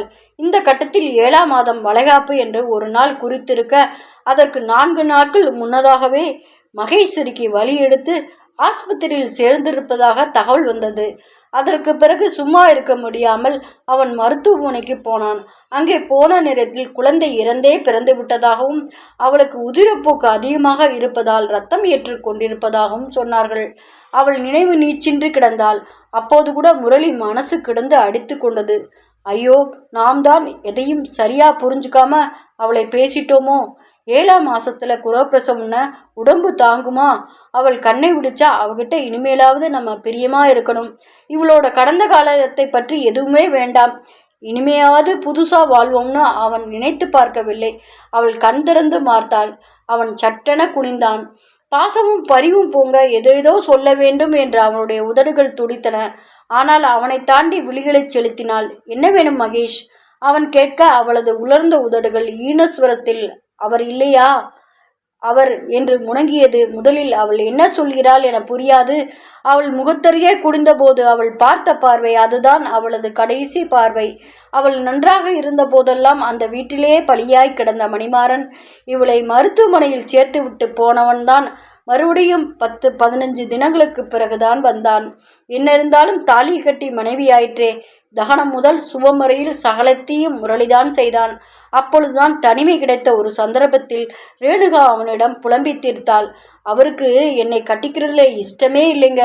என்னுடைய அண்ணங்க 2 பேரும் அவருடைய அரிசி மல்லில் வேலையை பார்த்துட்டு இருந்தாங்க. அப்போ வீடும் ரொம்பவும் நொடிச்சு போயிருந்தது. அப்பா எல்லாக்கிட்டையும் கடன் வாங்கி மீள வழி தெரியாமல் தவிச்சுக்கிட்டு இருந்தார். அந்த சமயத்தில் தான் ஒரு கடன்காரனோட அடிக்கடி விவகாரத்துக்கு நடுவிலே இவர் வந்தார். உடனே பணத்தை கொடுத்து செட்டில் பண்ணினார். அப்பாவோட எல்லா கடனையும் அவர் தீர்த்தார் என்பதாலேயே இந்த வீட்டில் அவருக்கு ரொம்பவும் மதிப்பு மரியாதை. ராயபுரம் வந்தாலே அவர் எங்கள் வீட்டில் சாப்பிட்றது, எங்கள் தங்கச்சிக்கு கூட எல்லாம் தமாசா பேசுறது, அவங்கள அழைச்சிட்டு எக்ஸிபிஷன் சினிமா போகிறது, இப்படி பழக்கப்படுத்திக்கிட்டாரு. நான் மட்டும் இந்த கூட்டத்தில் அதிகம் கலந்துக்க மாட்டேன். எனக்கு பழக தெரியலன்னு அம்மா என்னை திட்டிகிட்டே இருப்பாங்க. அப்பா அம்மாவோட ஆடம்பர செலவுக்கெல்லாம் பணம் போராதப்போ கடன் வாங்குற இடத்துக்கெல்லாம் மகேஸ்வரியும் மீனாவையும் தான் இவங்க அழைச்சிட்டு போவாங்க. மகேஸ்வரிக்கு பெரிய இடத்துல வாழ்க்கப்பட்டு தங்கத்திலும் வைரத்திலும் இன்னணும்னு ஆசை. கடன்காரன் வந்து கத்திட்டு போகிறப்ப எல்லாம் என்கிட்ட வந்து சொல்லிட்டு போவா, பாரி நான் ஒரு பெரிய பணக்காரனை கல்யாணம் பண்ணிக்கிட்டு இன்னைக்கு நம்மளை நாக்கில் நரம்பு இல்லாமல் பேசுகிறவங்களையெல்லாம் என் வீட்டு வாசலில் பிச்சைக்காரன் மாதிரி நிற்க வைக்கிறேன் அப்படின்னு. அவள் அப்படி செய்வான்னு தான் நாங்களும் பேசிக்கிட்டு இருந்தோம். ஆனால் ஏதோ ஒரு சந்தர்ப்பத்தில் மணிமாறன் அதாங்க எங்கள் வீட்டுக்காரர் முறை தவறி இவர்கிட்ட நடந்துட்டு இருக்காரு. இவளும் இப்படியும் இத்தனை பணத்துக்கும் சொந்தக்காரி ஆயிடலாம் என்கிற ஆசையில் இணங்கியிருக்கா. ஆனால் அதை இவர் அவங்க அப்பா கிட்ட சொன்னபோது வயிறும் புள்ளையுமா இருக்கிற பெண்ணை கட்டிக்கிட்டா என் சொத்துல ஒரு பைசா கூட கிடையாதுன்னு சொல்லிட்டார். வேற ஒருத்தையை கட்டிக்கிட்டு இவளை சின்ன வீடா வச்சுக்கிறேன்னு கூட சொல்லி பார்த்தார். இவர் கேட்கல. உங்களை எப்படி நம்புவேன்? அழுதா. அவளோட நம்பிக்கைக்கு ஒரு அடமான பொருளா நான் ஆனேன். என்னை பார்க்குறீங்க, நான் இந்த வீட்டில் ஒரு வாயில்லாத ஊமை, கிட்டத்தட்ட உங்களை மாதிரி. குடும்ப விவகாரம் சந்திக்க போயிடக்கூடாதுன்னு தான் அவர் எங்கிருந்தோ உங்களை பிடிச்சிட்டு வந்தார். உங்கள் கல்யாணத்தோடையே அவள் வயிற்றுல 50 நாள் கரு. முதல்ல இதுக்கு சம்மதிக்கவே இல்லை. அவளுடைய லட்சியம் எல்லாம் பங்களாவும் வைரத்தோடும் காசு மாலையும் உங்கள் நண்பர் அத்தனையும் தரேன்னு சொல்லியிருந்தார்.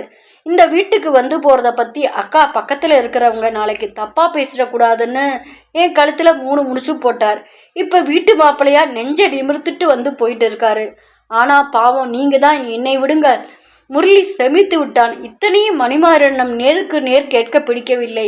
அவனோ மற்றவர்களோ இப்படி ஒன்று நடந்ததாகவே காட்டிக்கொள்ளவில்லை. சங்கரி இன்னமும் வாஞ்சையுடன் அவனை பார்த்தாள். தன் மகனிடம் போய் கறி மீன் வாங்கி வா என்று விரட்டி கொண்டுதான் இருக்கிறாள். அவனும் எத்தனைதான் வைராக்கியமாக இருந்தாலும் ஒரே ஒரு சமயம் அந்த வீட்டுக்கு போய் வந்து உண்டுதான் இருக்கிறான். அவன் வரும்போதெல்லாம் அநேகமாய் மணிமாறன் அங்கேதான் இருப்பான். ஆனால் இவனுடன் முகம் கொடுத்து பேச மாட்டான். பேச முகமில்லை என்று கூட சொல்லலாம். சங்கரியோ அவனுக்கு எப்படியாவது மீனாவை 2ஆம் தாரமாக கட்டி வைத்து விட வேண்டும் என்று பறக்கிறாள். அவன் வரும்போதெல்லாம் மீனாவை பற்றி பரிமாறச் செய்வதும், எப்படியும் இந்த வருஷம் மீனா +2 முடிச்சுடுவா, நீங்கள் எப்பவுமே எங்கள் வீட்டு மாப்பிள்ளையாகவே இருக்கலாம் என்றும் பேசிக்கொண்டேதான் இருக்கிறாள். நான் ஏன் மறுபடி அந்த வீட்டுக்கு போக வேண்டும்? இந்த மீனா மட்டும் என்னை பிடித்துத்தான் கல்யாணம் செய்து கொள்ளுவாளா? அப்படியே மணந்தாலும் எனக்கும் அவளுக்கும் எத்தனை வயசு வித்தியாசம்? அன்றைக்கு அவன் சங்கரியிடம் கேட்டான். கல்யாணத்துக்கு அப்புறம் எங்கள் மாமா மகேஸ்வரிக்கு போட்ட எங்கள் அம்மாவோட நகைகள் எல்லாம் எங்கே? எதுக்கு மாப்பிள்ளை கேட்குறீங்க? எல்லாம் பத்திரமாக உள்ளே தான் இருக்குது. பாவி மகள், அவளுக்குத்தான் போட்டுக்க கொடுப்பின இல்லை. சின்னவளாவது யோகக்காரியாக இருந்து போட்டுக்கணும்னு ஆசைப்படுறேன். உங்கள் மாமாவும் மகேஸ்வரியும் தெய்வமாக இருந்து உங்களை அவன் மேற்கொண்டு அவளை பேச விடவில்லை. இருக்கட்டும், கல்யாணம் நடக்கிறப்போ அதை நான் எடுத்துட்டு வரேன். இப்போ கொடுங்க. அவள் தயங்க கூடத்தில் படுத்திருந்த மணிமாறன் சடாரென்று எழுந்து வந்து அவன் சட்டையை பிடித்து உலுக்கினான். என்னடா, நானும் பார்த்துட்டு இருக்கேன், ரொம்ப தான் மிரட்டுற. என்ன பெரிய நகை போட்டுட்ட நீ? மகேஷ், அந்த 15 பவுன் நகை பெறமாட்டாளா? இங்கே பொண்ணை வாரி கொடுத்துட்டு அழுதுட்டு இருக்காங்க, நீ நகையை கேட்கிற மனுஷனாடா நீ? முரளி அவன் மார்பில் கை வைத்து தள்ளினான். ரேணுகா பதறியடித்து கொண்டு ஓடி வந்தாள். செத்து போனவங்களுக்கு தங்கத்தாலே சிலவை, வைரத்தாலே நகை போடு. அதனால் அது முடியுங்கிறது மட்டுமில்ல, அதுக்கான கடமையும் உனக்கு இருக்குது. இது எங்கள் அம்மாவோட நகை. புருஷனுக்கு உண்மையாக இல்லாதவ, ஏன் ஒருத்தனை காதலித்து வயிற்றுல புள்ளையும் வாங்கிட்டு இன்னொரு அப்பாவியை கல்யாணம் பண்ணிட்டவளுக்கே இவ்வளவு மதிப்பு இருக்குல்ல. எங்கள் அம்மா எப்பேற்பட்ட உத்தமியா எங்கள் அப்பா கிட்ட மட்டும் மனசையும் உடம்பையும் கொடுத்து வாழ்ந்து இருக்கா. அப்பேற்பட்ட மனுஷி போட்ட நகைகளை இந்த வீட்டில் வைத்திருக்கிறது கூட பாவம். இப்போ எடுத்து கொடுக்குறீர்களா, இல்லை இங்கே நடந்ததெல்லாம் தெருவில் நின்று கத்தட்டுமா? இத்தனைக்கு அப்புறம் எனக்கு பயமும் இல்லை, வருத்தமும் இல்லை. நான் இப்படி பேசுகிறேன்னு எனக்காக வருத்தப்படக்கூடியவங்க யாரும் இல்லை. அவன் இப்படி கூற மணிமாறன் விக்கித்தார் போல் இருக்க ரேணுகா உள்ளே ஓடிப்போய் மகேஸ்வரி பெட்டியை திறந்து அந்த நகையை எடுத்து வந்து முரளியின் காலடியில் வைத்து கும்பிட்டாள். எதுவானாலும் வீட்டுக்குள்ளே இருக்கட்டும், வெளியே விஷயம் பரவி இவரோட அம்மா அப்பாவோட காது வரைக்கும் போக வேண்டாம். உங்களை கும்பிட்டு கேட்டுக்கொள்கிறேன். முரளி நகைகளை எடுத்து கண்களில் ஒத்தி கொண்டாள். சட்டப்பையில் போட்டுக்கொண்டு திரும்பினான். தூணை கட்டிக்கொண்டு அவனையே பார்த்து கொண்டிருந்த மீனாவின் தலையை வருடினான். மேலே படி. என்ன? உங்கள் அக்காவை பதறி மனசை அலப்பைய விடாதே. படித்ததற்கு பணம் வேணும்னா என்னை கேளு. உனக்கு கல்யாணம்னாலும் எனக்கு சொல்லி அனுப்பு.